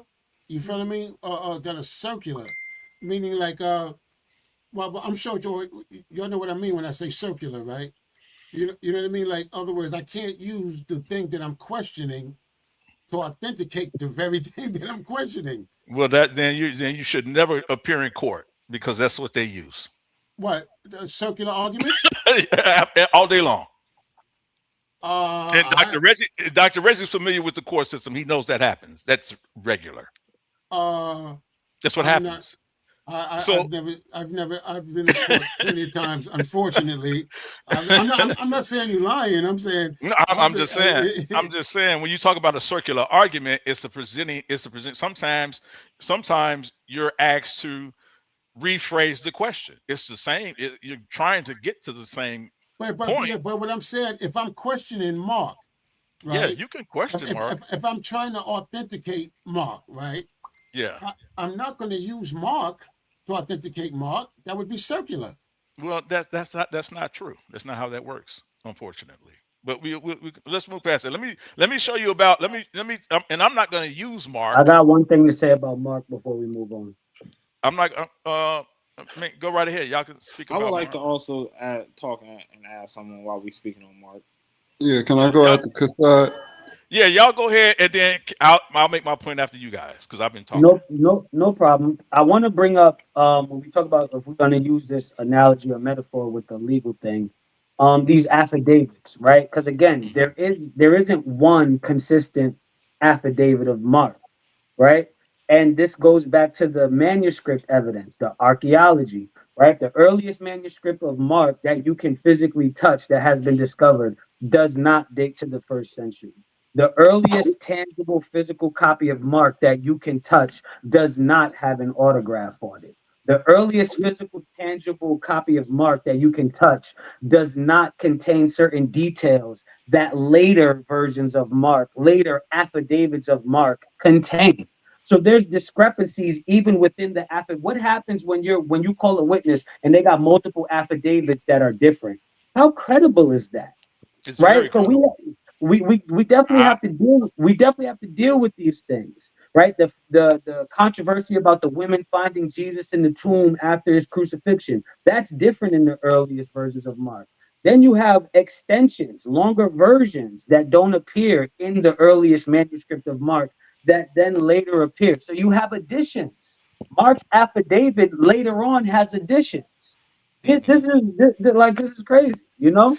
Yeah, that's fine. But guess what? None of those variants that you talk about of Mark, none of them deny Jesus existed or that he was crucified. None of them. So Yeah. so watch And I this right here. If his affidavit Nah, is because being I used said to we just None validate of gonna his his keep gonna claim. keep affidavit, going all on of this. his affidavits agree can on I both can points. I can I go next, please? And isn't an anonymous witness still a valid witness? It absolutely is. I don't So know, but I yeah, get it. so we got to look at a couple things, right? One, what he pointed out right there is that Mark is not the author on any of this, right? Two, when did Jesus live? Because if we say he lived in the first century, right? You say he lived from the first century to be 30 years old, or we can even go back a little bit. The earliest writing of Mark is 70 CE. That's a problem. Supposedly, Then allegedly. No, no, that's that's not the that's not earliest correct. writing That's the that you have earliest of Mark is that's 70 the CE. earliest surviving Brother, text. All right. relax. There's a And difference. then relax. And then last, the ending is You're the dead. ending is different because remember, and I believe it's in the Codex Alexandria. It ends Okay. at verse 16:8. And eventually y'all got 9 through 20 added on by later scribe, which means we know Mark didn't write those. So how do you, when we can see other scribes adding to the text clearly, do you try to justify the fact that Mark is the writer? So because real what we have. please? Hold Hold on, on, if he's guys. posing questions, hold on. Go ahead. Please. I just want to say something real quick. I just checked. Nepal is correct. To be fair, it says yes, an anonymous witness is still a witness, Yes. but their role and the weight of their evidence change depending on the rules of the court. So I just Absolutely. want to add that I want to be fair. I want to be fair, Okay, right? So Nepal, you are correct about that, right? Absolutely. thank you, Morpheus. Okay. So Absolutely. Crime Absolutely. Stoppers witness right there. That's Crime Stoppers. You call No, it that's not. Okay. No, All right. no, Yeah. I think it was Kassad next speaking, I believe. Yeah, Kassad, you go ahead. Yeah, just really quick to before I speak on the Mark thing, really quick to echo what they was kind of saying when it comes to Paul. How you wanted us to acknowledge the scholarship behind Paul's letters, okay? And when we acknowledge that, they say 7 are authentic versus the whole 13. Then you want to go and argue the actual scholarship and be like, oh well, we don't know if Paul wrote them at all. Like it's either you want to go with scholarship or you don't. That's The not my scholarship. argument. I went no that one towards you, brother. That was toward guy energy. Yeah. So now directing it toward all the brothers that keep on speaking on this Mark thing. The first thing is, has any of y'all produced a copy? Because I haven't seen the whole show. Has any one of y'all produced a copy in which Mark's name is not written on any of the copies? No. Now they are. No. We were trying to find where he was in the text. An ancient copy Mark of any don't of the appear in this gospels. document. Have y'all have found a copy and where it's not attributed to those authors, since it's supposed to have been anonymous? Okay. Yeah, there's a papyrus in particular where he's not marked I on would at love all. for you to present the document, the papyrus. Sound like we might have to have a second debate. Well, actually, I'll let God energy do it, and I'm gonna slide him a note under the desk. I'm gonna slide God energy a note under the desk. We sitting here talking about evidence and stuff right now. Now we gotta have a second debate. Now Okay, you gotta go. And listen. Chad, don't come with that energy. That's not what we're doing I'm here. just messing. Please. I'm joking with the brother Asar. No, we just having fun. But I'm saying, watch it. Okay, here we go. Let's look at this. Can I go next? Hold up, because you brought a good point, right? Okay, here we go. Let's look at this, y'all. Right? Let's look at this. Okay, here we go. I'm sharing my screen. Right? You have to hit share, brother. Yeah, I know. Here you go. Because let's see what we find, and then we'll go from there. Can you see my screen? Not yet. Now we can. Okay. This is the AI overview. Okay. Then we could argue about it later, whatever. But let's look and see what's out there. It says the names of the authors were attributed to the Gospels during the 2nd century CE, roughly several decades after the texts were originally written anonymously between 70 and 100 CE. So, according to what we're seeing right now, right, that the to answer Chasad's question, that the names that we have today that we see, Mark, Matthew, Luke, and John, the names that are attributed to them were attributed in the 2nd century. Which century? Now what we're reading right now. Century. The Right, 2nd century is becoming more and 100, more important.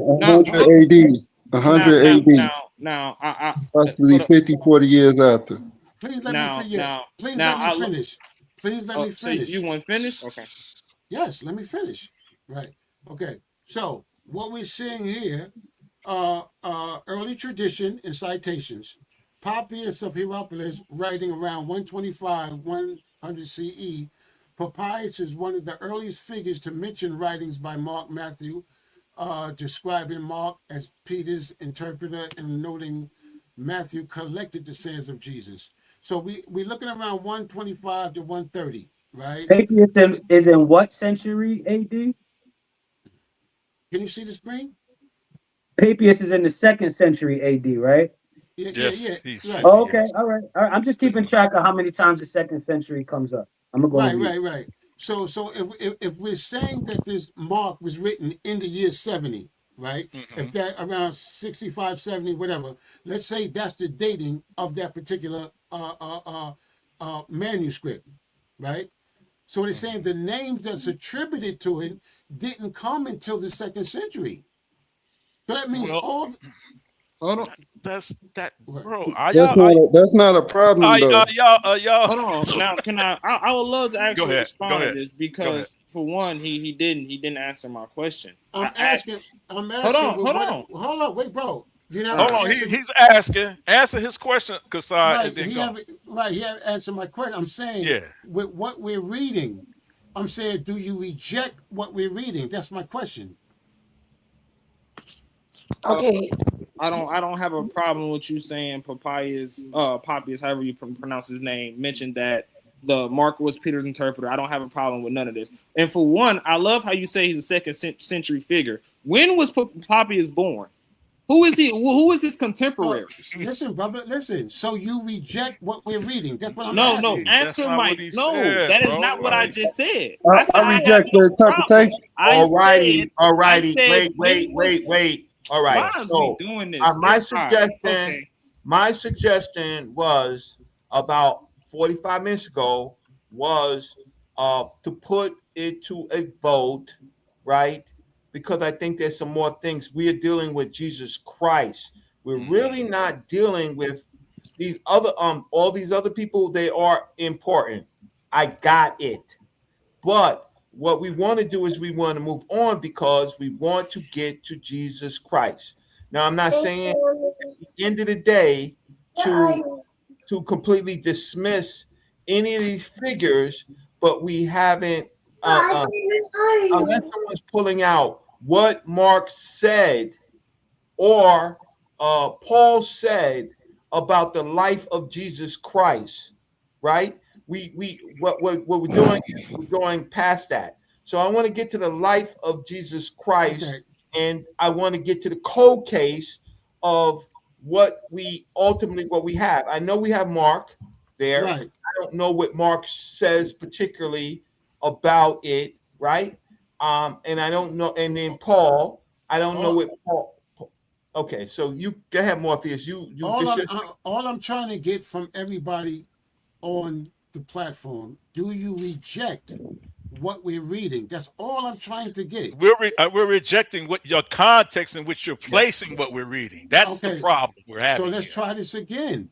The Okay. names Matthew, Mark, Luke, and John were attributed to the 4 canonical gospels during the 2nd century CE, roughly between 100 CE and 185 CE. Do you reject this? I reject your context. I will say, no, I don't reject it, but if we're doing this in a court-like setting, what's the relevance? Right. Because, the name, again, takes us back to, that's why I said I want to harp on anonymity and pseudepigrapha. Right. We need to look at the core of it. And what I'd like to present and put on the table is, I want to put Paul in 1 Corinthians 15 ahead of Mark's writing when we're looking at the life and the death of Christ, That's right. because those are more solid and those are contemporaries. Okay, here's the problem with that, right? Let me challenge. It's crazy. Oh, when y'all yeah. bring Let's up- go around the table, No, Mark. I was Mark, go let me around go the around. table so my we can get turn. everybody hold in on. the car. Order in the court. Order in the court, you're right. I Let really me, asked a That's question. easy. And it's supposed I'm to the be my turn. host. Please, I'm the host. I'm the host. Please, right? I want me and Nepal to just have a 2-minute whatever, real quick, right? The reason why I throw out Paul, because if we're talking about the life of Jesus, of which Paul is not a witness to, this is now me myself. I'm saying I can't use Paul because Paul didn't know him in his life when he was on earth, walking and talking, breathing. Paul didn't know him. Paul's only attestation to him is a vision, a spiritual thing or a vision or whatever you want to call it, but not a physical one. He never knew him. Right. So if I'm trying to authenticate, you know what I mean, the life of Jesus, I'm saying, how can I use Paul? It's like me saying, hey, if I want to talk with somebody that knew Nepal, right? we're going to talk about Nepal. And I'm going to listen to somebody who never met Nepal, never talked in Nepal, right? At no time. Why would I use them? You know what I mean? To talk about Nepal's life, where she lived or anything about her life if she never knew you. Well, let me respond to you, and we are going. That's great. Let me give you a scenario. I don't know the names of these rapper guys that were on trial recently. I know a lot of people do, but a lot of them were their rap music was valid evidence in their murder cases. And in their raps, they said, I did this to this guy, and I'm going to do this. You get what I'm saying? Yep. So with the creed, Paul might not have been there, but the creeds are so valid that it was something that they recited. Jesus was alive. Jesus was crucified by Pontius Pilate. Jesus did this. Jesus did that. And Paul, being a part of that region and those people in that community, wrote that actual information, which makes the evidence valid, just like the example I gave you with these guys in the court. So although he wasn't there, it was a something that was known and said.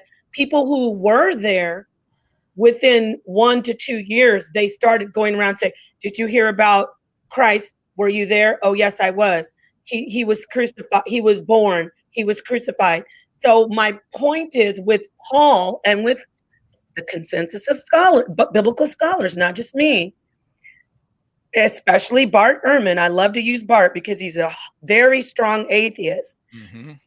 Paul, 1 Corinthians and those creeds in Paul validate the arguments around. You get what I'm saying? Validate, Mark, the information that we say when people say, oh, I was there. I'm Peter. I saw Jesus be crucified. So we can't throw Paul completely out. That's what I'm saying. I get what you're saying about him saying, I saw Christ, but with the creed itself, that's the bedrock and that's the foundation and so solid in biblical scholarship. And so that's my position. Okay, Morpheus. But that shows Marcus. Morpheus. Hey, listen, I'm talking to the host. So Morpheus, I'm giving you a solution. Yes. I'm giving you a solution. You're not taking a solution. I remember, I'm interested in the cold case only of Jesus Christ. All these are factors, but we have to prioritize. I need to call to a vote. I want you to call to a vote if we should include Paul, because we could do a whole nother show on Paul, or Mark, right? And continue on. So I need A's and nays, right? Just so that we can move on.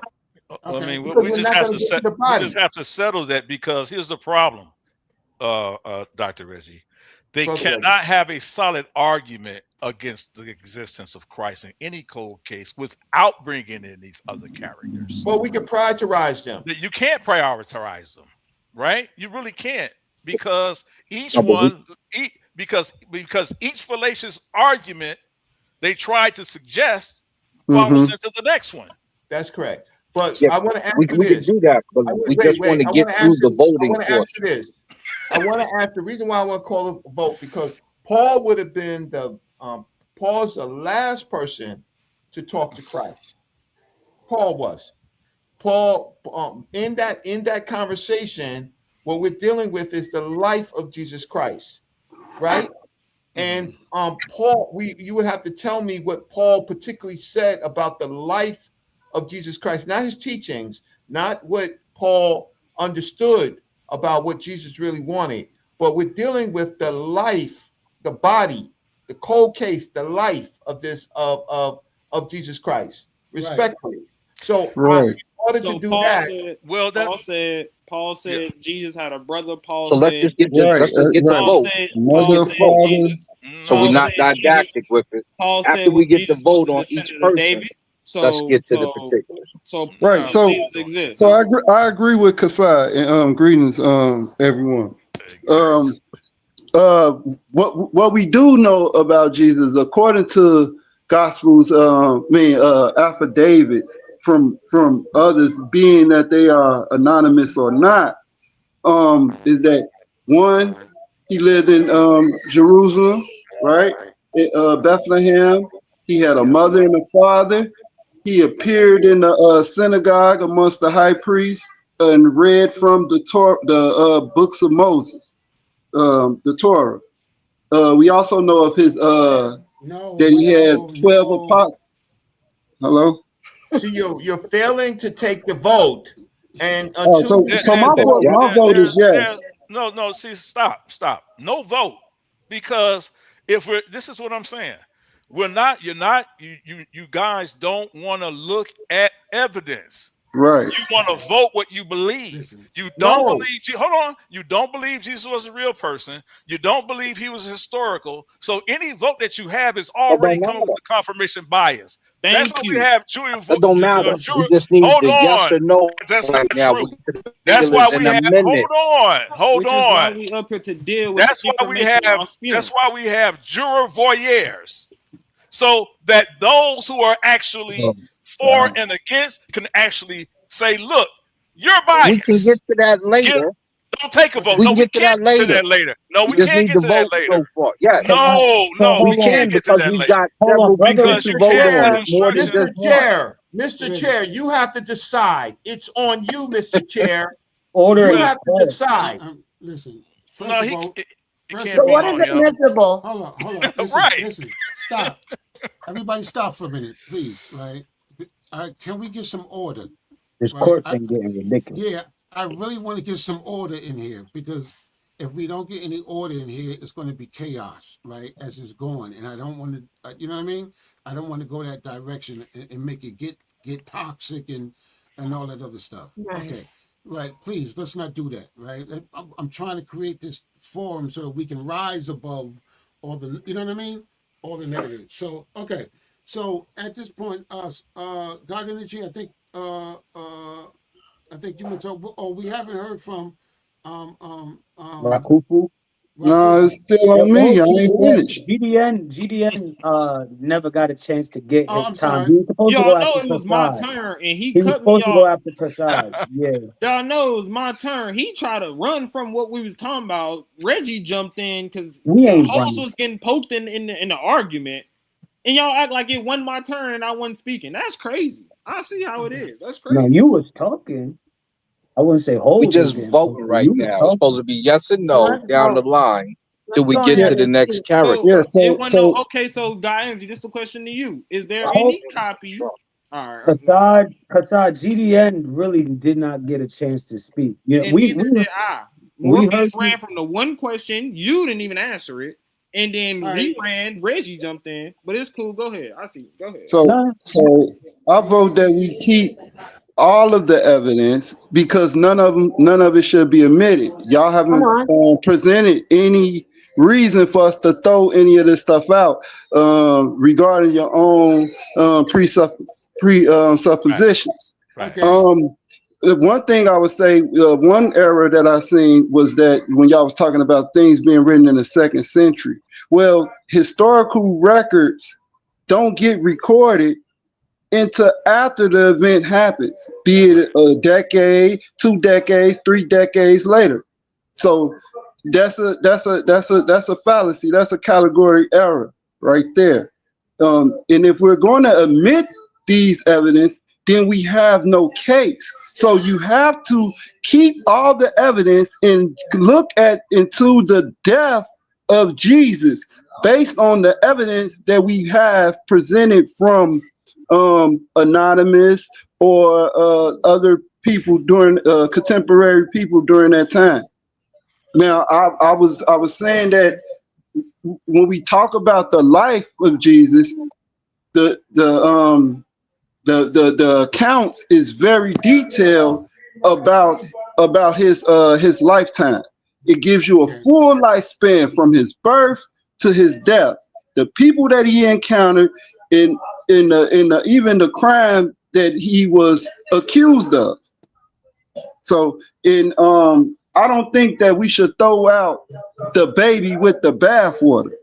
You see what I'm saying? Just because we don't know certain things. You talk about the names being put on these records later. That shouldn't be a problem if we can analyze what the records are saying. Another thing.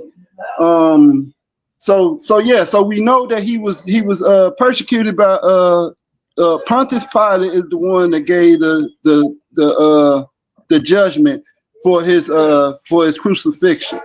Okay, so stop. we know that. Stop. No. You can't say no. I'm going to tell you why, right? You got a bias. No, everything you're telling me is coming from the very same thing that we're questioning. But the Bible is not on trial here. Jesus is. You see what I'm saying? But hold on, listen. But you mentioned about it's 13 epistles that's attributed to Paul and 7 is authentic. We're not talking about the Bible here. We can use those 7 those 7 authentic epistles in the accounts. No, y'all keep saying no. Do you know how many times in a I'm murder still trial, waiting on the copy that's not attributed to these authors. I'm still waiting on that copy. Like in murder cases and murder trials, diaries are admitted as evidence. Like I don't understand why y'all keep taking this. Why y'all taking this position, other than the fact that you have a confirmation bias. Well, no, I don't I don't got a confirmation bias, right? That's clear. So let me ask you, what does it hurt if we keep all the evidence, if we keep everything that we have in? Before we cut him off, Morpheus is trying to get his point across, and I feel like it's already been an unwritten agreement or consensus between us that because he's the host, because this is his show, he gets a little bit of deference, right? Meaning when he wants to put a pause on something, I think Morpheus is the main person, the only person who has been getting that deference. Right. Thank you. Now, this is what I'm saying, right? If we're looking at what we know about the guy's life, right? What do we look at, right? I'm saying I don't look at Paul. I don't because Paul, he didn't know him in his life, right? He didn't know him in his life. So I'm not going to use Paul. I'm looking for people who knew him in his life. So what do you look at? Watch this. This is where we're getting to. That is a horrible argument, brother. Horrible. What was your point, Morpheus? Because you were getting to your point, Morpheus. So what were you trying to get to? Because you said you get into that. What were you getting to? It makes no sense when Paul knows the contemporaries of Jesus. That makes no sense. How he knows Peter and he knows his brother. And more importantly, Paul is a contemporary of Christ. Exactly. Well, I want to know if he's not going to use Paul, what are you looking at? Because you already mentioned to throw out Mark. So would you provide us with what you're looking at for the life of Jesus? And we did throw out Mark. We still ain't got to that. So with that, if we're talking about gospel, what were you looking for? You said you were looking for a copy without Mark or Paul's name on one of the testaments, an unautographed copy of Mark, right? A papyrus of Mark's gospel, an early finding or papyrus of Mark's gospel that does not contain his autograph. An anonymous manuscript. Yeah, they have the earliest surviving testament, mostly fragments, though, and many begin or end in places where the title is missing. For example, Piper's 52, P52. A fragment of John, no title, survives because the beginning is missing. Piper 66, Piper 75th, and it goes on a few more. Facts. So this is the point. Hold on, this is the point. They're sitting here trying to make a argument when guess what? They don't have any evidence that it was ever not like they didn't have an autograph. Like what did you talking about? We keep saying this. He just keep making this. But I agree. Stop. I agree. We're going to spend all this time about the anonymity. Wait. What I am going to do. The pod's right. This argument has already been settled. Yeah, he made a good point. So we should keep. So I move that we keep all the evidence in because we don't have enough evidence to throw anything out. Okay, thank you for giving that point. Kassad made his point. Everyone put their points on the table, and that's where we'll leave it, and the audience will decide, just like it was set out in the beginning, because those are the rules of this court. And I think Brother Reggie did have a point where he said, okay, we should allow a little bit of time for this. Everyone put their points on the board, and then yes, let's move on for the sake of economy of space for the presentation or for the live. Remember, this for is the a sake of round economy of table. space. Yeah, This is absolutely. a round table. The only person, I mean, in the round table, Morpheus selected Yara. He selected God Energy. He selected Ashe. He selected myself, and I'm gonna leave on Nepal, right? I'm gonna leave on Nepal, right? So if so for the purposes of this, because the chairman selected for the round table. So now I did invite other people on, but it's getting out of hand. The only person who did not speak before I have to remove him is Jays. So I didn't hear from Jays. So after Jay speaks, I'm going to return to the 4 or 5 people originally selected for the round table, right? And because I see that this is becoming, you were selected for the show for the round table, but we did let you in. So now it's getting out of order. So Yara can stay, definitely Nepal can stay, right? God Energy can stay, and Jays, we didn't hear from you. I don't think so. So how you doing? What's good? What's your thoughts? I'm Again, good. I'm good. Yeah. Yeah. Thank you for letting me on. I know you had a panel, but I wanted to say this because did Paul ever go into Egypt, or did he do all his letters was based on him going elsewhere? Who are you directing that to? The Morpheus? I'm asking the panel because all of the manuscripts, all of the gospels are found in Egypt, in Upper Egypt. So how did it get? None of them were found in Greece. None of them were found in, because the 7 churches I think were in Turkey, right? I'm not too versed on the New Testament, but so how did the earliest manuscripts of the Gospels, how were they discovered in Egypt and none of them in the places Paul went? Well, No. I mean, can I say? Well, Yeah, I was gonna say you want to get that out, Yara?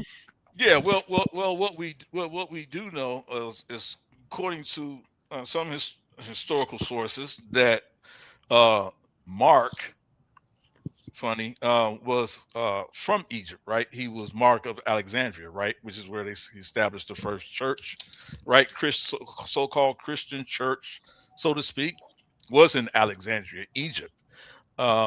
And so when we talk about Paul did most of his travels in Asia, right? Syria, Asia Minor, Greece, Rome, right? I don't ever recall Paul ever being in Egypt, right? I know he was, according to some texts, he was mistaken to be an Egyptian, but he never, as far as I'm concerned, or my understanding, in Egypt at all. So, Right. but the Gospels were being spread way before. But they didn't find them anywhere else. They didn't find them only in Egypt. Well, that's incorrect. No, that's not. They didn't find any of the original Gospels in Palestine. Well, Turkey, they haven't found any original Gospels anywhere. Yeah, they did. Well, the earliest. You can only call it original because there's nothing earlier. So you got to go to the third. That's not true. That it's nothing earlier.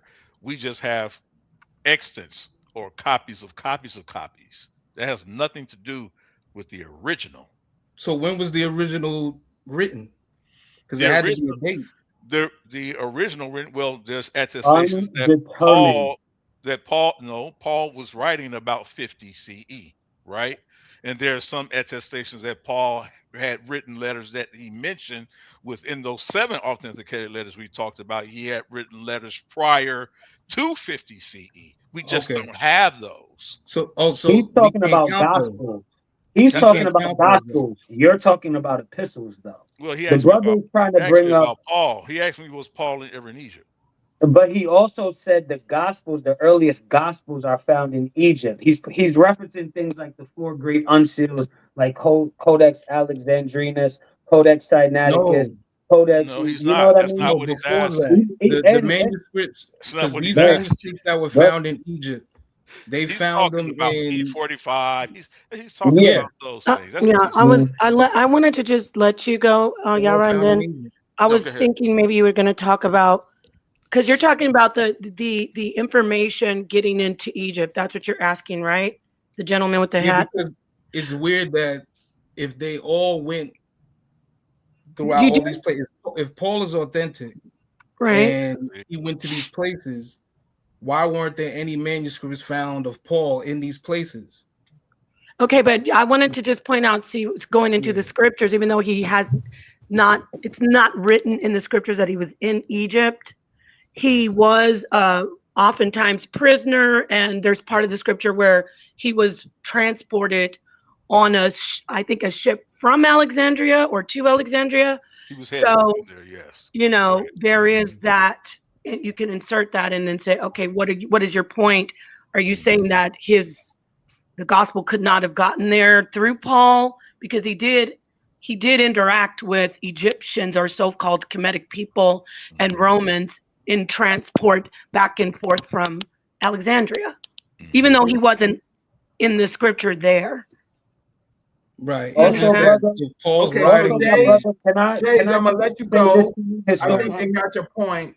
I'm gonna Okay. return back to the panel with All all right. due respect. Okay, Can I? I And think you just made some great points. Okay, just thank you. just to speak to the history of his question, what those findings would indicate is the importance of Egypt and Alexandria to early Christians and how central Christianity was in Egypt.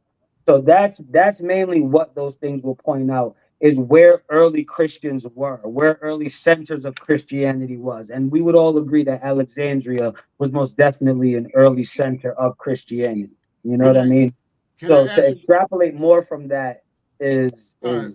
conjecture. All right. All right. Hey, let me ask this question. Let me jump back in. Red, share my screen. I don't Share see. my. Okay. I want to ask, ladies and gentlemen on the panel, do you agree or disagree with this inquiry? Outside of Christian sources, let me say it again.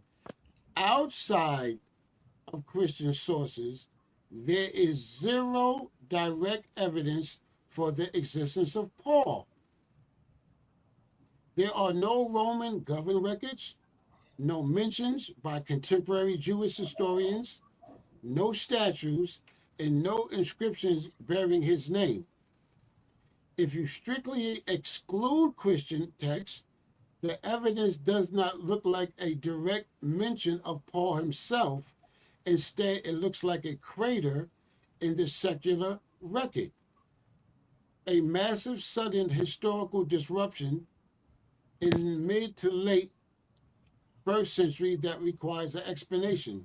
So far, do you disagree with this answer from AI? Um, oh wow, you're good. Let me tell you something. Let me say this. I don't disagree, but that for me and for others, again, even atheists who are Bible scholars, that doesn't discount the fact of the authenticity of it. So I don't disagree with that. Okay, so just so we clear, right? We all on the same page, right? Based on what I just pulled up, I asked the question and it said And I may be wrong.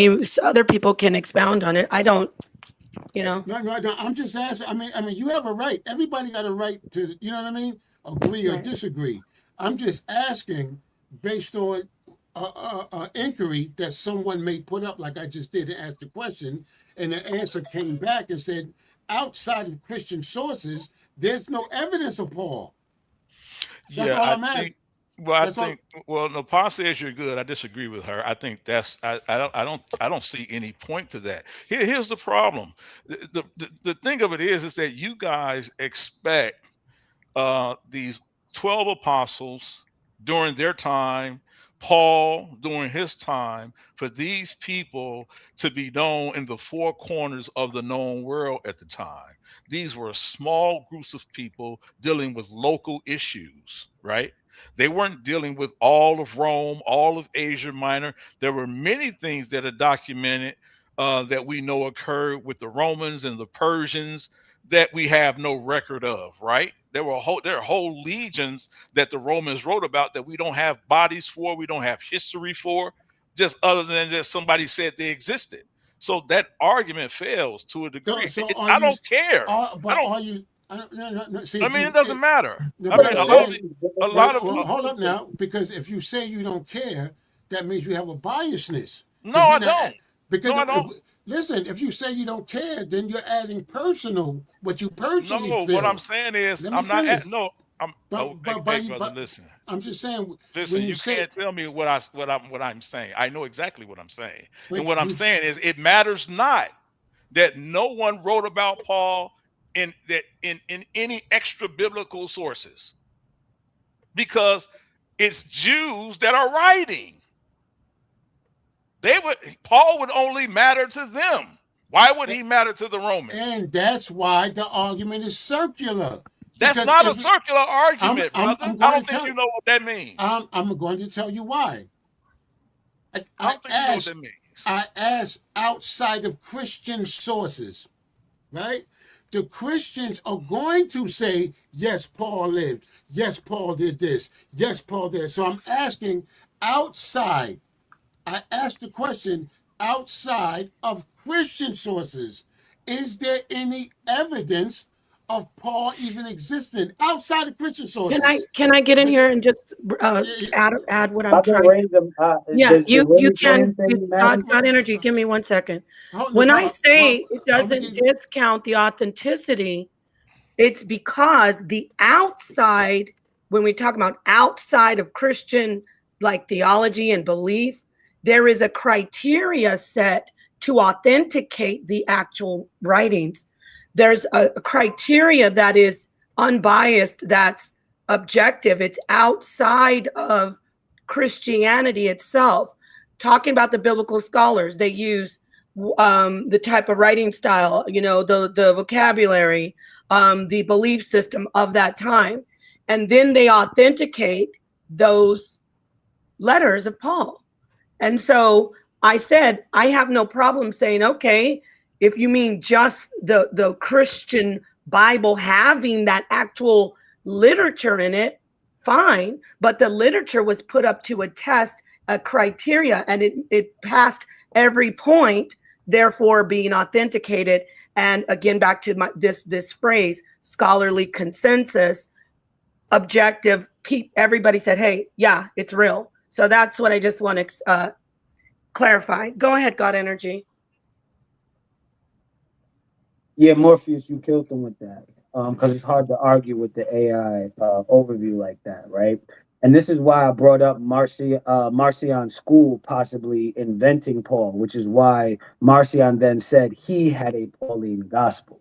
This is why they use the stylometric data to show, even amongst the 7 accepted, different scribes even wrote the 7 accepted Pauline epistles, like Ephesians, Thessalonians, and Colossians.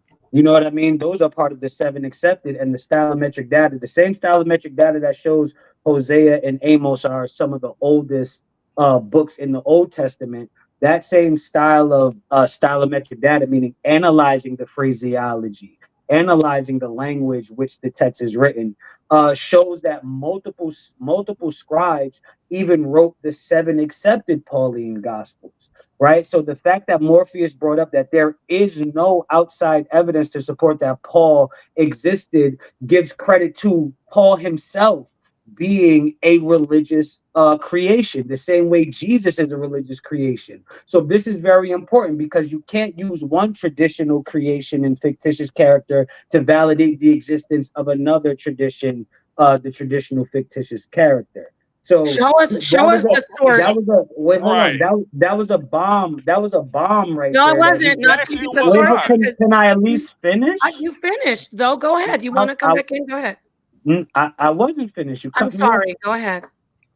Yeah, no problem. That was a bomb right there. And I was about to pivot to the actual life of Jesus and what we can extrapolate from that. Because if you want to accept Paul, the man who said that he had Paul's gospel, meaning Marcion and his Evangelion, did not include Jesus's birth or the crucifixion. So this is then a hit to the life of Jesus and what happened in his life. But you know, we do need to move through these things, like Reggie said. Okay, I'm going to ask you, I'm going to address you, God Energy. I need some specific sources. You said there were discrepancies in the authenticated 7. You got to get some sources on that because I'm challenging you on that. I'd like to see your sources that gave you that misinformation. Go ahead and get that in. We can move forward. I'll wait. Okay. Yeah, so let me go next. Again, so when we talk about people writing about these people, again, what we know historically is this was a very small band and movement at the time of Christ and at the time of Paul. There's no reason to write about them in a global sense of the known world at the time. There's no need to write about them. Why would the Romans care about what those Jews were doing? The only reason the Bible tells us that the Romans were involved is because Judea was subjugated to Rome. And it was the Jews that brought up the issue of these Christians to the Romans and saying, listen, this is a problem that we're having. Other than that, there's no need for Rome to even be involved. So why would they write about them in their history? They were not important to them. That's what the context of history tells us, and not just about the Christians, but many others.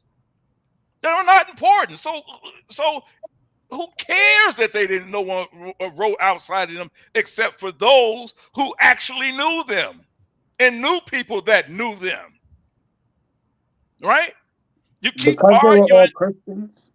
You said what? Because those people that you're talking about are all Christians, that makes this bias, that makes it circular. But First of all, they're not all Christians. I have Napaz's answer, by the way. First of all, they're not all Christians, right? Some of these people were Jews who did not follow Christianity. Hold on, they were Jews who did not follow Christianity. So these were not just all Christians. But it's not secondary to the argument. These people were insignificant other than the small circles and places that they traveled. Okay. Noted. Can I answer Napaz real quick? Yeah, absolutely. Right. You want a screen share?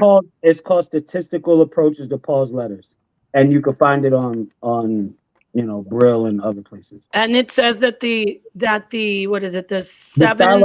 It's called the stylometric analysis, right? Because they're analyzing the style that these texts were written in, and that's why the work is called Statistical Approaches, because they're taking the statistics on the epigraphy. Okay, I'm gonna get it. If you could tell me the website, I'll look it now. I want to pull it up because I have actually something to counter that. So I just want to make sure your position is that the ones that are undisputed, you're saying that there are discrepancies in the writing style. Okay. It's not about discrepancies, right? It's just the scribal tradition. It's just what shows the scribal tradition. The same thing can be shown in the early Musafs of the Quran, like the Ma'il manuscript, the Sana manuscript, the Topkapi manuscript, the Tashkent manuscript, because all of these texts are produced the same way through these different scribal schools. So it's not about discrepancies. Believers might call it a discrepancy, but really it's just the data and the scribal tradition. So you're saying, I just want to be clear because you made a grave statement. Mm-hmm. You said that these 7 that are undisputed by biblical, by the scholars, that even though they have different writing styles in the 7 undisputed, is that what you said? Yes. In those 7 undisputed, give me that information again. I just want to pull it up. What is it called? It's called Statistical Approaches to Paul's Letters. And shout out to my brother Cosmic Sankofa on that one, because he does a lot of research on this specific topic. I do more of the Old Testament. We really should have had Cosmic Sankofa in here. So and the website, do you have I thought you were going to actually. One quick second. Can you all put in your Cash Apps, because there's audience members that would like to support you, and if you could put up your cash apps, because your input is valuable, and we want to make sure that the people on this roundtable are compensated in some way. $1, $5, $10. So Nepal, if you could put up your cash app, Thank you. Yara, Sure, and sure. God Energy, and Morpheus. Okay, sorry about that. Sure. So basically, can you tell me? I think I'm on the website here. I'm gonna read over this. It's degrader Brill, or is Yeah. this it? Degrader Bill, Yeah, the great bill. DEGRUYTER. Is Yeah, that God, it? That's just one put place it where up. you could. That's one place where you could find it, right? But Right. this topic of the stylometric analysis of Paul's letters, you'll be able to run into a bunch of different things once you dig into it. Okay, I'm But gonna yeah, look at it right now. statistical approach to Paul's letters from De Groot to Brill. Because I do want to reiterate what I said. I'm definitely going to look at this and see where you're coming from. All right. But we do have scholars who have challenged the Bible. The most popular, I keep repeating his name, is Ehrman. And he also has a criteria, as well as others, just like what I'm going to review what you have, a criteria that checkpoints, all these different things about writing and the time that the actual piece was produced. And as I said, it comes out that it is authentic and it's not just him. I mean, but I'm going to take a look at it right now. So thank you for letting me reiterate that. No problem. All right. Can I talk now, please? All right. Let's move past Paul, because we could do another show, which is Paul alone. I see that right now, right? I can see that, because Paul is a whole nother animal that deserves its own. You know what I mean? And Cosmic Sankofa gotta be at the round table on that one. Yeah. So can I, before you move on though, because I was just waiting to speak, and I'll be brief. I just want to say, so the Gruder Brill article you talked about, it clearly states that the field lacks clarity. I was just going to take a look at it. Yara, you beat me to it. That's why they're clearing it up, because the field lacks clarity and they adding clarity No, to it. hold on. The field lacks clarity on how to use the Pauline letters as a standard of measurement. Right? It says virtually all scholars who work on the problem make judgments about the authenticity of pastorals by way of comparison to a group of letters deemed authentically Pauline. So the argument is that they're making comparisons to copies of copies. Come on. Let me drop the link. Go ahead. So it's not saying that the letters shouldn't be considered authentic, because it clearly says the scholars agree. So what it's looking at is giving us a mathematical analysis of modules and errors. It has nothing to do with whether or not the authorship is in question. Keep digging into the stylometric approach. Keep digging into it. I want to say this. But keep going. I want to say this, and what I'm saying. And more, how long is the show going to go on? I do want to say that. Okay, so the original part of what we were trying to do was to do a cold case on the death of Jesus the Christ, or Jesus Christ, right? Or Yahusha, right? We never got to any elements of the life and death because of Paul and Mark. So the what we wanted to focus us on is the evidence of the people who definitely knew him directly, right? Definitely knew him directly, so we could get a measure of what happened. So that is so to the panelists, we still don't know what happened. Right. Right. We haven't gotten there yet because we this whole thing has been about Paul. I'm Why like, what's don't we going know on? what happened? The scripture tell us what happened. So I also brought up the lack of Jesus's birth narrative and the lack of guys. Jesus' crucifixion in his life story when we talk about these early, When we talk about the death, right, the life and death of this person, right, according to the affidavits that we call in Gospels, I'm going to ask this question, and we all know this is part of the story. When Jesus was on the cross, who asked for his body to be taken off the cross? Joseph of Arimathea. Okay. Do we have any evidence of Joseph of Arimathea's existence? You are a tough judge. Somebody who's his heart knows. Those are not tough questions. See what he's doing. Stop. Hold on, wait. What you doing? No, don't do that. Don't do that. No, what you doing will never be allowed in the court of law, bro. That's what I was like. Don't do that. Because this is not a real court. That was supposed to be an analogy. So this is a kangaroo court. Stop. Come on. No, this is a panel on YouTube, and we use the court for analogy and metaphor. Nepal. This is a roundtable discussion on YouTube. Order, bro. Nepal. Yeah. Nepal. Hey, Reggie, can you share my screen? Share my screen, Reggie. Oh. So according to the story, Joseph Arimathea took him off the cross, right? Mm-hmm. According to the narrative, right? Mm-hmm. Mm-hmm. I'm asking, do you agree or disagree with this? What I'm showing right here. Can you read it for us? I'm sorry. You are completely right. There is no independent secular historical evidence or external archaeological proof verifying the guy, Joseph Arimathea, even existed.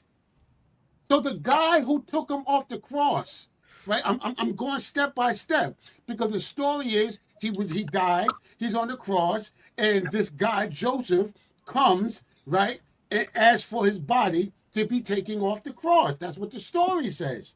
So the first thing I'm saying is, okay, who is this guy Joseph Arimathea? What evidence do we outside of the biblical source? Because we know the biblical source is the one who mentioned him. Got that part. Crystal clear. The gospel mentions the guy. Got you. How do we verify the guy who got his body off the cross? And we come to find there is no evidence at all anywhere of the guy who took him off the cross to be put in his tomb. That's the first problem. Because I'm asking, you said he was taken off. Why are you calling that a problem? Because the key word is I'm asking for evidence. Oh, okay, so great. And I'm asking. Hold on, calm down for a minute. Calm down, please. Let's not do this, right? I'm saying I'm addressing evidence because this whole thing about you're the case. not though, brother. Oh my God. That's okay. Wait 1 second, Morpheus. Who in the Bible? Who in the Bible mentioned his name? Hold on, wait. I'm gonna answer that. But for Nepal, who I was asking, the person she brought up, Bart Ehrman, argues that Joseph Arimathea has been created by early Christians. Okay. So hold on. Can I come in after you? I want to come in after Morpheus, please. But I have my hand raised. Well, then you can come in after him. Then I got a Bart Ehrman statement. Go ahead. Got energy. Hold on, wait up. I want to present my position. I'm asking because the very guy that you spoke of, right, Bert Ehrman, he also has agreed with what I'm saying. He agrees that there's no evidence of this guy, Joseph Arimathea. So if we don't have any evidence of the guy who took his body off the cross, right, I'm asking the question very simply, right? We don't, because I'm going, wait up. So in order for that story to be real, we got to start with A. Who's the guy that took him off the problem? That's the problem. Hold on. Because Bart Ehrman disagrees with the entire story of that crucifixion, because Bar Ehrman also points out that in Roman crucifixions, you didn't take the body down. In Roman, Bar Ehrman said, in Roman crucifixions, he analyzed he looked at the text of the Roman crucifixions. The Romans left the body up there. Part of being crucified was letting your body be up there and decaying and eaten to deny you a burial.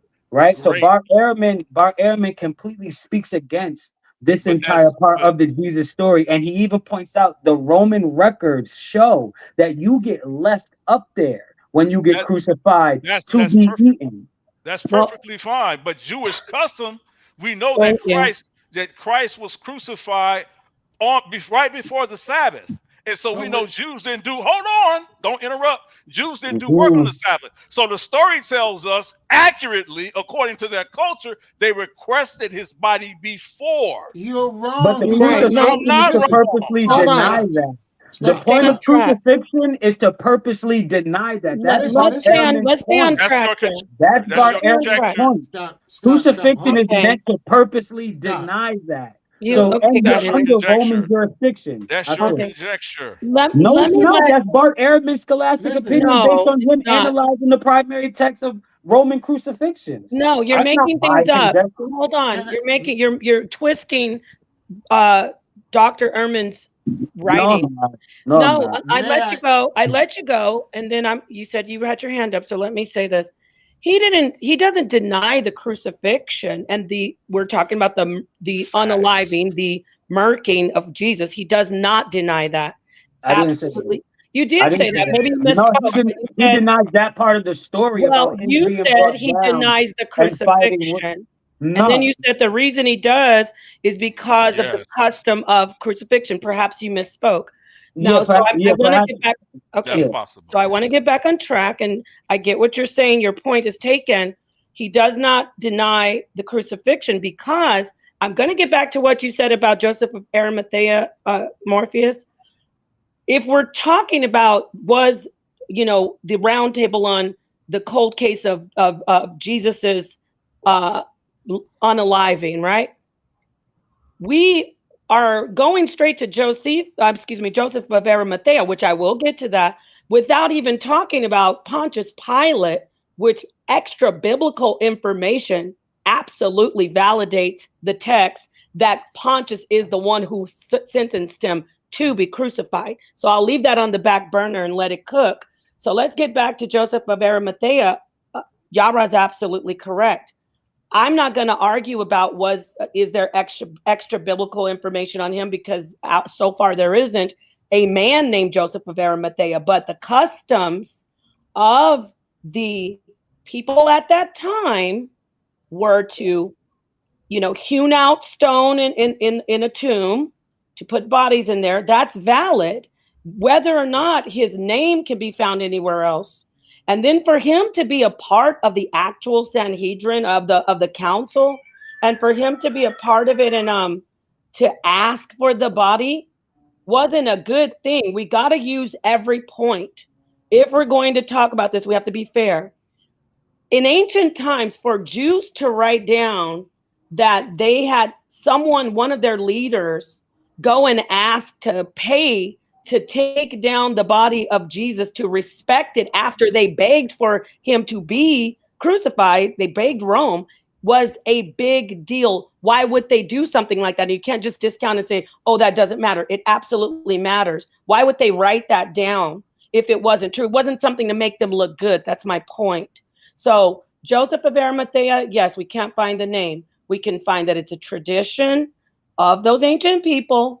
And it points to everything that they would do for someone during the Shabbat, and someone who they revere and didn't want to be, like you said, God energy, eaten by birds, mutilated. And I'm going to park my car after I want to make a statement. Okay. Go ahead. The Sanhedrin, the Pharisees, they're not in charge. Pontius Pilate sentenced him to death because his statements seemed to be ambiguous, because Caesar was God, right? Yes, I agree. And so Pontius Pilate, he himself, for doing this, right, breaking Roman law. Once he's crucified, that's Roman law. He himself would have been subject to being executed himself for breaking a standing Roman law because these people were subjugated. So the Sanhedrin did not have any power at this particular point. We would have to find an argument where Pontius Pilate himself decided, because it was his decision, because the Roman soldiers, they controlled the space. So now once Roman law is to put you up, have you eaten, deny you everything, especially a proper burial, to make an example of someone like Jesus, who said that he was the Son of God, right? Mm-hmm. And there was a placard put on. So now Pontius Pilate would be subject to being removed, exiled, or death because of breaking his own Caesar's law. I just wanted to add that as a factor, not denying what you're saying, but the Sanhedrin had no power. Now, to back that up, that's why I brought up Roman jurisdiction. Now, to back what you two just and said, I didn't dispute that. To back up what you two just said, Reggie, share my screen, please. Okay, what do we have here? Right? You have hit it exact center in historical theological debates around Jesus' burial. If an executed criminal was formally designated an enemy of the state, which is what Jesus was, formerly an enemy of the state, guilty of majestas, high treason, which is what he was found guilty of, Roman law explicitly barred them from receiving a proper burial, dictating that their bodies to be left to rot as a psychological warning or cast into common pits, because Jesus was executed on the charge of claiming to be the king of the Jews, which directly challenged Caesar's sovereignty. Scholars are sharply divided over why or if he would be treated differently. Modern historians generally break this into two camps. Now, prominent secular historians and New Testament scholars, such as Bart Ehrman and John Dominic Crossan, argue that Jesus was likely not buried in a private tomb at all because of his status as a political rebel, right? So then Bart Ehrman argues this part that they would not. I was saying. But you didn't say that. You said he said he wasn't crucified. No, I did not say that. As I said, you may have missed that part of the story where Joseph of Arimathea brings him down and he gets buried. Okay, that's we all what agree. I was saying. Okay, we can run it back. You'll hear it. We're fine. I don't have to run it back if you say you didn't say that, but that's what I heard you say. All I'm saying is, Nepal. All I'm saying, this goes to the part that about the Joseph Arimathea, why I brought it up, right? Because I'm going, well, why would they let him off the cross, right? Like, why would they do that if he's the enemy of the state, right? It's like, that's like, you know what I mean? High treason. So why would they make this exception, you feel me, that they don't make? They don't make that exception for people. However, in the story that we read, they are making an exception. So I'm thinking, well, why would they make this exception, right? And according to what we're looking at, they would not have, this is what this says, that they would not have made an exception. And Bart Ehrman also argues the same thing that I'm arguing, right? So the problem, one, we can't find this guy Joseph Arimathea anywhere, right? So there's really doubt that even he existed, which goes against or sheds doubt on the story. Okay, right? well, please, Yara, let me. I won't. I promise I won't take long. Go ahead. Go right ahead. I promise I won't. I'll just try to take 30 seconds. Nepal, Okay. I'm gonna give you the floor, right? Because I want to hear from you. I really do, right? But I'm just saying my argument. Right? I'm just laying my argument out, right? And I'm just saying, based on these two things, right, is why I have doubt in the story, because of the way the Romans, the way that they rock, they don't care about your religious, your religious beliefs or your religious, we got to bury him before the sun. Rome don't give a damn about what the Jews did. It's like, that's not true. Oh my Okay. God. I know. I'm going to give it to you. One Yara. second. Just Let's one get to, second. since we're Wait. talking about the Hey, story now. Nicole, and the just con- one quick second. I have been breaking sa.neter's rules, and he's gonna call me up. And if you we're not getting the super chats. And sa.neter, he always gets on me, and I forgot. If you make a comment, right, I won't post it unless you give a super chat to the channel. Sa.neter's gonna call me up later on, and he's gonna tell me off. And so I just remembered the fear of sa.neter. So please, we need super chats, and we definitely need you to support the panelists. That's just administration. And then for my time, Morpheus, you're going to end at what? 11:15, 11:30, because I have something I need to do. But yeah, around there. Sometime, right between 11:15, 11:30. That's fine. Ooh, okay. Right. Okay. Yeah, but Paul, please go on because I'd like to hear from you. Great. Thank you. And I appreciate this entire build. It's great. Okay. So none of us are disputing the thing about Pilate. So if we're talking about the actual story now, Joseph, the context of the story is that Pilate was highly reluctant. He even many times tried to save Christ from the crucifixion. Now, yes, it was a judgment of crucifixion for his so-called blasphemy against Caesar, but it wasn't, how do you say, and we can argue this, they didn't have to leave his body there to be picked to death. That wasn't the part. The judgment was to be put to death by crucifixion. In the story, I'm staying in the story. In the story, Joseph of Arimathea goes to Pilate, who already was reluctant and thought Christ to be innocent. He appeals to him and says, okay, he got the judgment. I'm paraphrasing it, but I'm giving you what the context text is. He says, yeah, the guy you put to death for being blasphemous, he was put to death. He's dead. Can I pay to get his body down? Pilate was like, wow, he's already dead? Fine. Centurions, go ahead and do it. So he didn't break any Roman law. He already was reluctant, since we're talking about the story, right?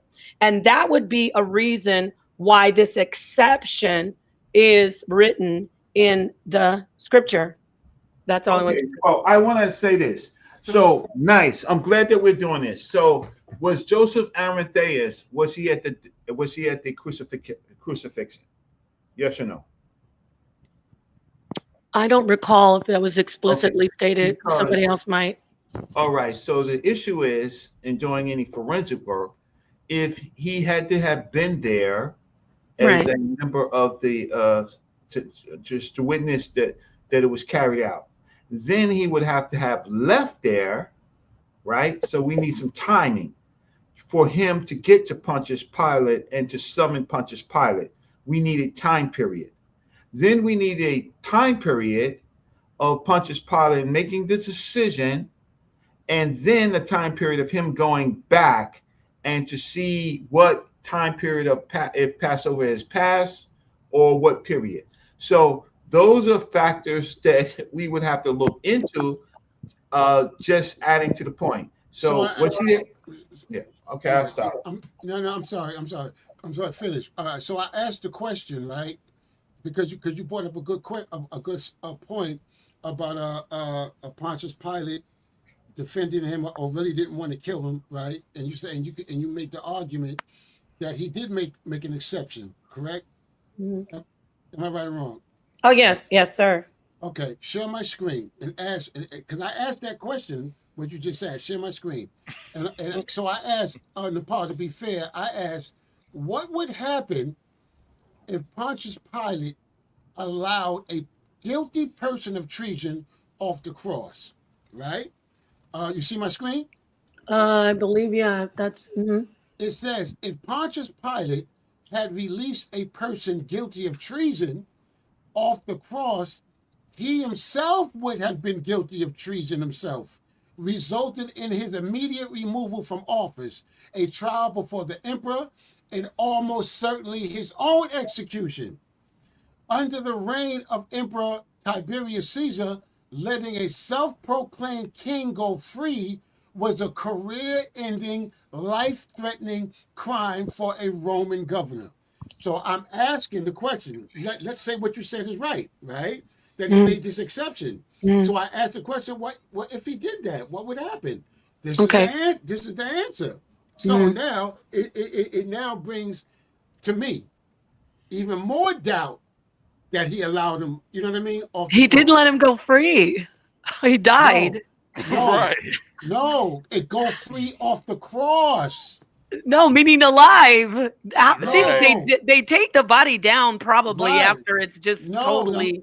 I don't know. Maybe they don't. No, Maybe they don't. I don't really. That's not relevant. They leave them up there. The part of being crucified is your body being left up there to be eaten, and for you to be denied all of your ritual burial and honorings. So the point of being crucified is to deny Jesus exactly of what this religious text claims. Okay, so are we now? We're going to get into an argument about is it the execution of crucifixion and then on to death? Or the cherry on top with them being mutilated by birds and become carrion. So all of that is part of. Okay, so that could be argued. So let me finish, right? Because I'm not finished. So what you just said, right? About if he's alive, we're not talking about alive. I'm being specific. So it says in the refinement pinpoints the exact reason why the critical school of history argues Jesus' body could not have been placed in the tomb. You are completely right to look past the living punishment and focus on what happened after death. Under Roman law, the punishment for treason did not end when the heart stopped beating. The Roman legal system used post-mortem punishment specifically to erase a traitor's memory and presence from the earth. This is what God Energy is saying. If a governor bypassed this and allow a traitor's corpse off the cross for honorable burial, the consequences for the governor and the legal rules regarding dead traitors was severe. It was severe. Okay, so I'm asking the question. So he made that exception at his own risk of his own death. Right, and you do see in the scripture that he is very perplexed, and his wife even said, "Don't do this. This is a bad idea. I had a dream about it." So I don't know. That's what I'm putting out on the table. Yeah. So Morpheus. So you're saying if this is the position Pontius Pilate would have taken according to the biblical narrative and allowed it, one of the consequences is that he could have been removed from power, right? He could have been moved from power or killed. Okay. Or listen. I didn't ask you about any of that. He could have been removed from power, right?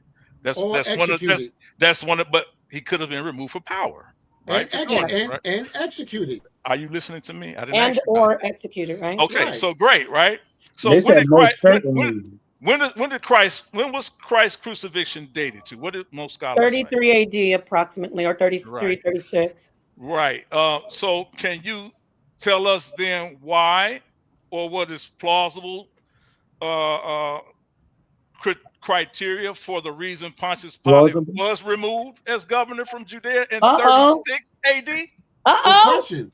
Let's look. Now talk about dropping bombs. Oh, well, watch this. No, hold up. You can't drop a bomb for a question. I'm not dropping it, but But I'm saying you can't drop a bomb from a question. You can drop a bomb for the answer. I'm not dropping the bomb. I'm just saying. But based on you guys' logic, this is the conversations we're having. Because God Energy is telling us, well, because the Romans did it this way, there's no possible way that could have been an exception. So let's see. You see the fallacies you guys are creating? No, watch this. No, I'm not saying there's no possible way that could have been an exception. So it I'm could saying have that the text. Wait, hold on. I'm saying that text is fictitious and it's going against what is historically documented on Roman judication. It's telling it inaccurately. It's talking about something that wouldn't have happened because it did not happen. Well, but and it's not in the Roman, and it's not in the Roman execution records, which they kept. Got you. So, but according to Morpheus, if he was removed according to the Roman judiciary, then is it possible? Is it possible then that isn't what happened? And that's the reason why. That's a good question. Why speculate? Why speculate? Listen, I got the answer. That's what you're doing. Listen, everybody calm down. That's a good listen, everybody calm down, please. Please. Brother Yara, that's a great question. So let's ask the question. And here's your answer. Pontius Pilate was officially removed from office in late 35 AD by Lucius Vitellius, the Roman governor of Syria.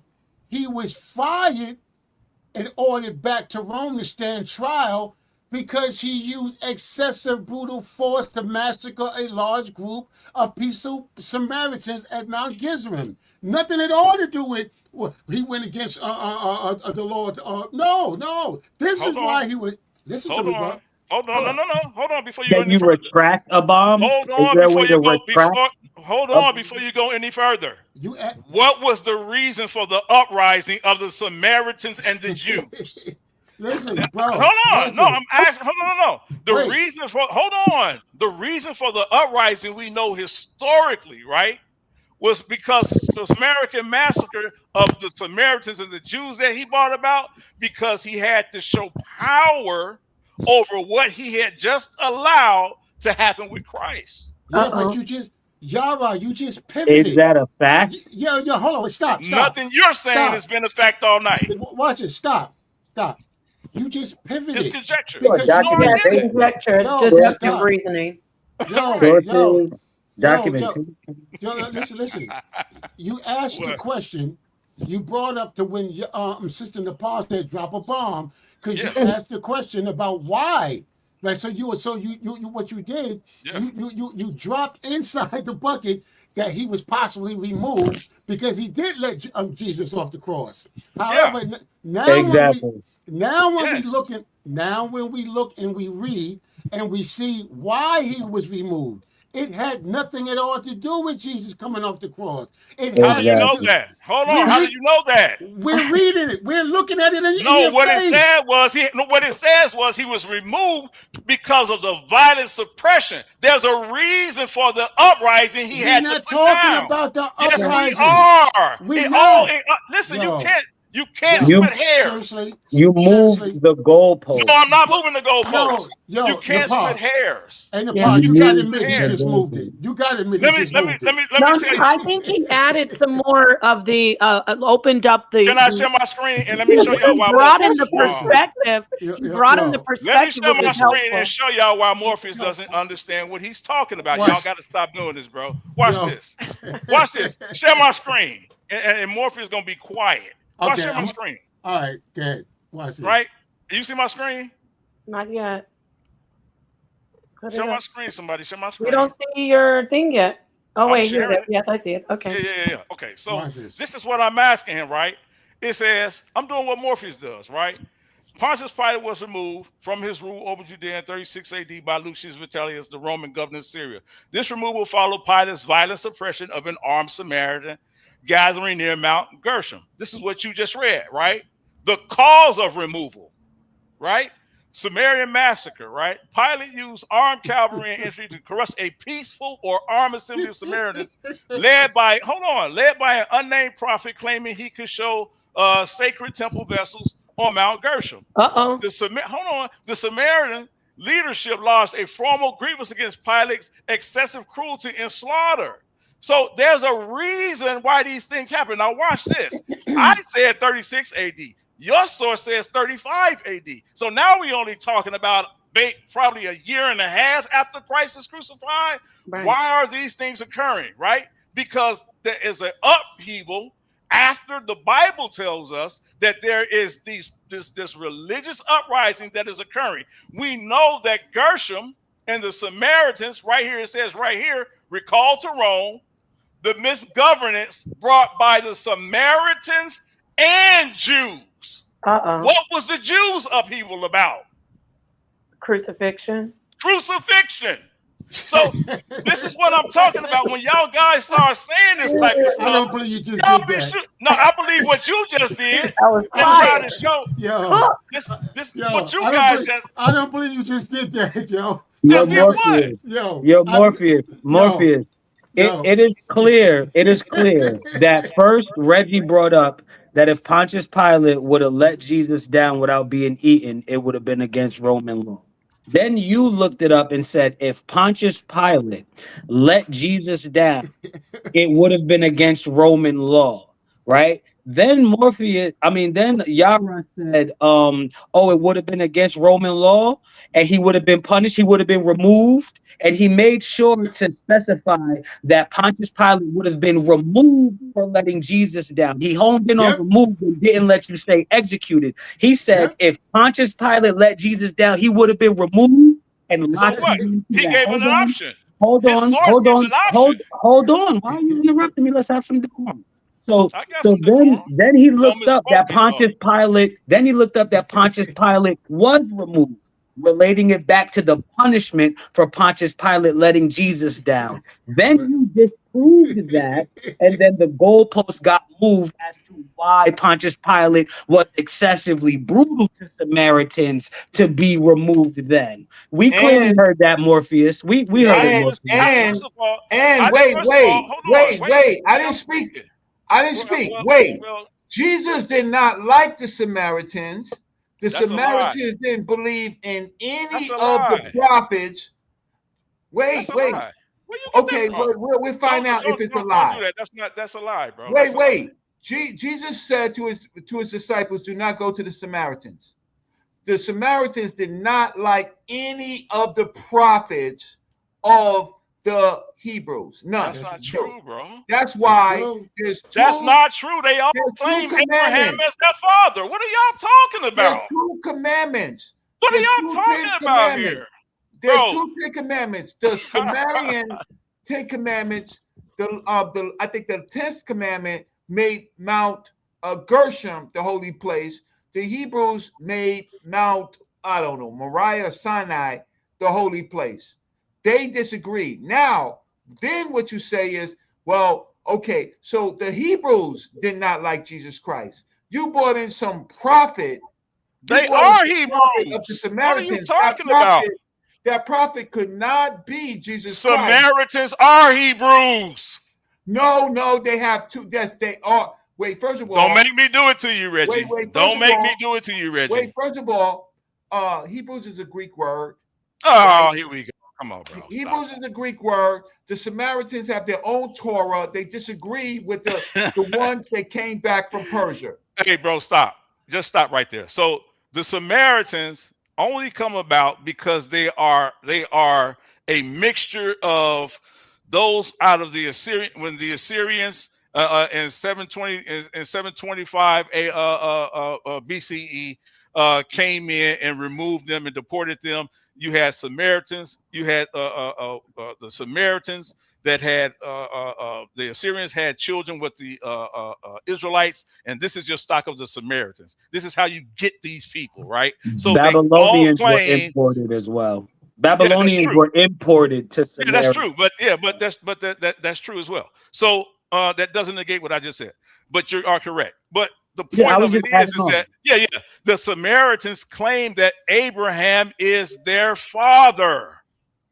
So when you say he discounted their prophet, that's not true. No, right? After the prophets, they accept Abraham, but what prophets was Jesus talking about? Jesus wasn't talking about no other prophets than anybody else was talking about prophets, except for they came back from Babylon. Hold on. You mean Ezra? Hold on, guys. We're getting lost into Samaritans. No, let's not go. Please. That's another show, another topic. Right? Yeah, but the point is that he was removed because of an uprising he had to put down because of the Jews. But he wasn't removed because he let Jesus off the cross. How do you know that? But can we also point out that if we talk about Tiberius and Pilate was historically known for not understanding the people and having them upset with him as far as the Jewish customs, the Jews. So oftentimes, if you look at the records, you can even Google it, he did things that he didn't understand their customs, and it made the people, there was civil unrest, so to speak. So he tried to comply. He tried to do better because he got reprimanded by Tiberius historically for not understanding their customs, using the I think the alms for the temple to do construction around that area. And then Tiberius is like, you can't do that. You can't upset them. You know how they are. You don't want an uprising, which that's what happens in this point that Yara talks about. So what I'm saying is, for him to take Christ off the cross to try to appease them in some way with their custom would be leaning toward what we see historically, where Tiberius is like, listen, you need to understand their customs. We don't want them to have another uprising. We don't want to, deal with these people in that way. So I want to point that out, that is historical record of Pilate trying to appease the Jews at that time. Right. Now, if we bring in Josephus alludes to exactly what I'm saying. Shall I share my screen and read that to you? Or do you discount Josephus as well? Yes. Why would I use Josephus, who comes later? But hold on, because Josephus is writing at a time neither of us exist. So when I say that Pilate was removed, not just because of the Samaritans, what you hee-hee-ha-ha about, but also because of the Jews, and the reason probably existing is because of the crucifixion of Christ, Josephus indicates that very thing. Shall I read it for you? Yeah, read it. First, before you do anything, Rob gave to the channel. Rob gave to the channel $10. That's the first Cash App. That's important to the channel. If the channel don't get no money, then we can't have a show. So that supersedes everything else. I'm so sorry. If you got any more Cash Apps, family, put the Cash Apps up. I'm moderating for Morpheus, but I'm also moderating for the deck for the channel, right? Yeah. So that's important. Thank you, Rob. Let's read it. You want to read it? Let's. Is my screen sharing? Read the Bart Ehrman. He says Bart Ehrman believes Jesus was put to death. Thank you. I just want to read that. Go ahead. Yes, thank you, Dr. Absolutely, he does, and that's just a strong point. Is my screen sharing? Yes. I'm gonna try to now, get through Reggie. So Morpheus, you're gonna have to make a decision. 11:15, which is one more minute. That's the time I have allotted for the show. Now, Nepal. I'll hold back. Okay, brother. We're gonna have to have a part 2. I really enjoyed this. I knew that this would be good when I saw Morpheus gonna do it. Yeah. I like to do this possibly like every Sunday. You know what I mean? If we can. You know what I mean? Yeah. Have this. I should be able. If you do it in a later hour on a Sunday, I should probably be able to get it in most definitely. Yeah, like pretty Morpheus, much. Mr. Morpheus, don't forget to talk about the debut of the channel you're taking over. I thought Reggie was putting up the thumbnail. Let's say it again. Morpheus, remind everybody. Yeah. Yeah. So the channel right here is called the Roundtable 101. So please subscribe to the channel, the Roundtable 101. This is today is like a fast run. We're just doing a dry run. You know what I mean? To see how it go. And we're gonna tweak it. We're gonna get it right. But I think this is a good. You know what I mean? Shout out to Morpheus, man. Yeah, shout out to Morpheus. And definitely shout out to sa.neter, man. Shout out to sa.neter. Shout out to you. Shout out to you, brother Yara. Yeah. Shout out and to you. We discussed you earlier. We discussed you earlier before you hit the panel. My ears were burning. Yeah, brother Reggie. About joining the panel. Yeah, join the panel. I want to thank brother Reggie. Yeah, brother Reggie, definitely. Yeah, definitely Reggie. Yeah, and thank goodness God Energy came in to not with it. So this won't be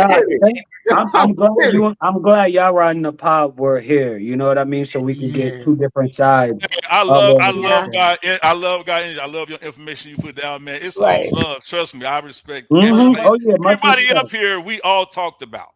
Well, yeah. Tomorrow, Mr.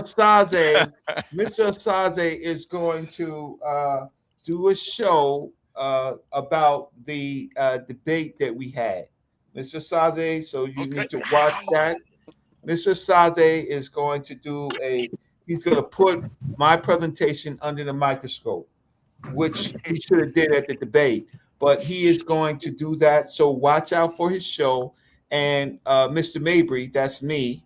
I wrote a 22-page paper in academia.edu, which I asked him to respond to in writing for academic purposes. YouTube is very great, but it's a lot of talk sometimes. So That's true. so my thing is he's an academic, so he says, right? I don't see any writing except for his trade book, but he's going to do it on YouTube. But I asked him to put it in writing. I can't tell him what to do, but if he doesn't put it in writing so that people can examine his point by point, then it's just going to his fan base. Because at some point, Yara knows, Mr. Morpheus knows, and definitely Nepal knows, right? That at some point you have to write, right? Talking is transient, it's temporary. Writing is permanent. So play to your audience, Mr. Saze. That's fine, but I have a method to allow academia to see the pros and cons of the debate. So that's my last words. And Nepal, so when are y'all gonna close? Whenever you guys, I'm ready to close out whenever Morpheus. This is great. Yeah, say like another 3 minutes real quick. Let me say this, right? Real talk. Yara, you know you're my man, pots and pans. you know, but this is good. This is good. It's all like good. that we can, you know what I mean? We're gonna get it together. Yeah, we're gonna get it together. But it's good that we can come on and sit at the round table and, you know what I mean, and air this stuff out, different ideas, thoughts. God energy, you on point. Nepal, you always on point. You already know what it is. I feel the same about you. Yeah, but I think even though you know what, you keep it objective for the most part. I love that. Go ahead. So we just like, let's do this again. You know what I mean? Do this again, Brother Reggie, man. You already know. No. Brother Reggie is mad as a. right. Because we didn't get to the depth, part, right? But I got you. But Rob 779, you're correct. Bart Ehrman believes Jesus is put to death. We also believe he's put to death. I'm not saying that's not the argument. We're trying to get into the details, right, of the you know what I mean, of the claims about what happened. We just unfortunately never got a chance to get to that because we digging through Paul and Mark, and I'm like, oh my man. And Joseph of Arimathea. Yeah, Joseph of Arimathea. Yeah, I brought that up. So we didn't get to the other affidavits. We didn't get to the other affidavits either. I was ready for them other affidavits. I didn't get to show y'all in the actual biblical narrative where John in the book of Acts chapter 12, his surname is what? Mark. Yep. So because it's missing on the later text where we know y'all just read the source that it can't be read because it's missing, because it's fragmentary. The reason why they're naming these books after these people is because these books have been in circulation for so long, people already know who they're from. But here's your problem. In the canonization, they just added it so you can read it better. Right. That's conjecture. In the bibliography. That's what they say about that's the bibliography. Watch this. You ready? Yeah. Hold up. Here's the problem. Reggie, you started the music, man. He's getting like sa.neter. Hey, he gets it. Hey, he want to stay inside of the good graces. He already said it. I feel him. I ain't mad at him. It is what it is. Final words, Mr. Morpheus. Yeah, final words, bro. Yeah. Final words is like thank everybody, man. I want to thank everybody who joined with a good spirit. You know what I mean? And we can like I said, chop it up, go through these things, and it might be a little. We might go at each other a little bit as far as the arguments, not at each other. You know what I mean? Right. Absolutely. But I like your arguments. No personal shots. No personal shots. I like the arguments that you put up. I like the arguments you put up some great ones yourself, bro. Yeah, I like the arguments that everybody put up. We just putting the arguments up, but I like that because I think the people can learn what's important from the way that we do this and move forward. You know what I mean? And we're gonna solve this case. Yeah.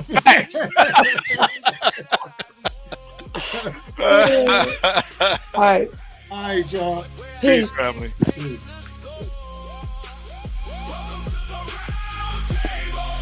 Only truth is currency. Yeah.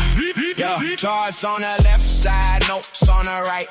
Questions in the air till the answers bite. No ego at the gate, no fake throne shine. Just minds in the circle and the discipline line. Mr. Morpheus speaks slow, then the room goes still. Elder Yara cuts through with the laser drill. Dr. Reggie check the pattern, find the hidden scene. Keep it moving like a well-tuned team. King J say stay centered. Keep the spirit high. sa.neter on the mic, make the details fly.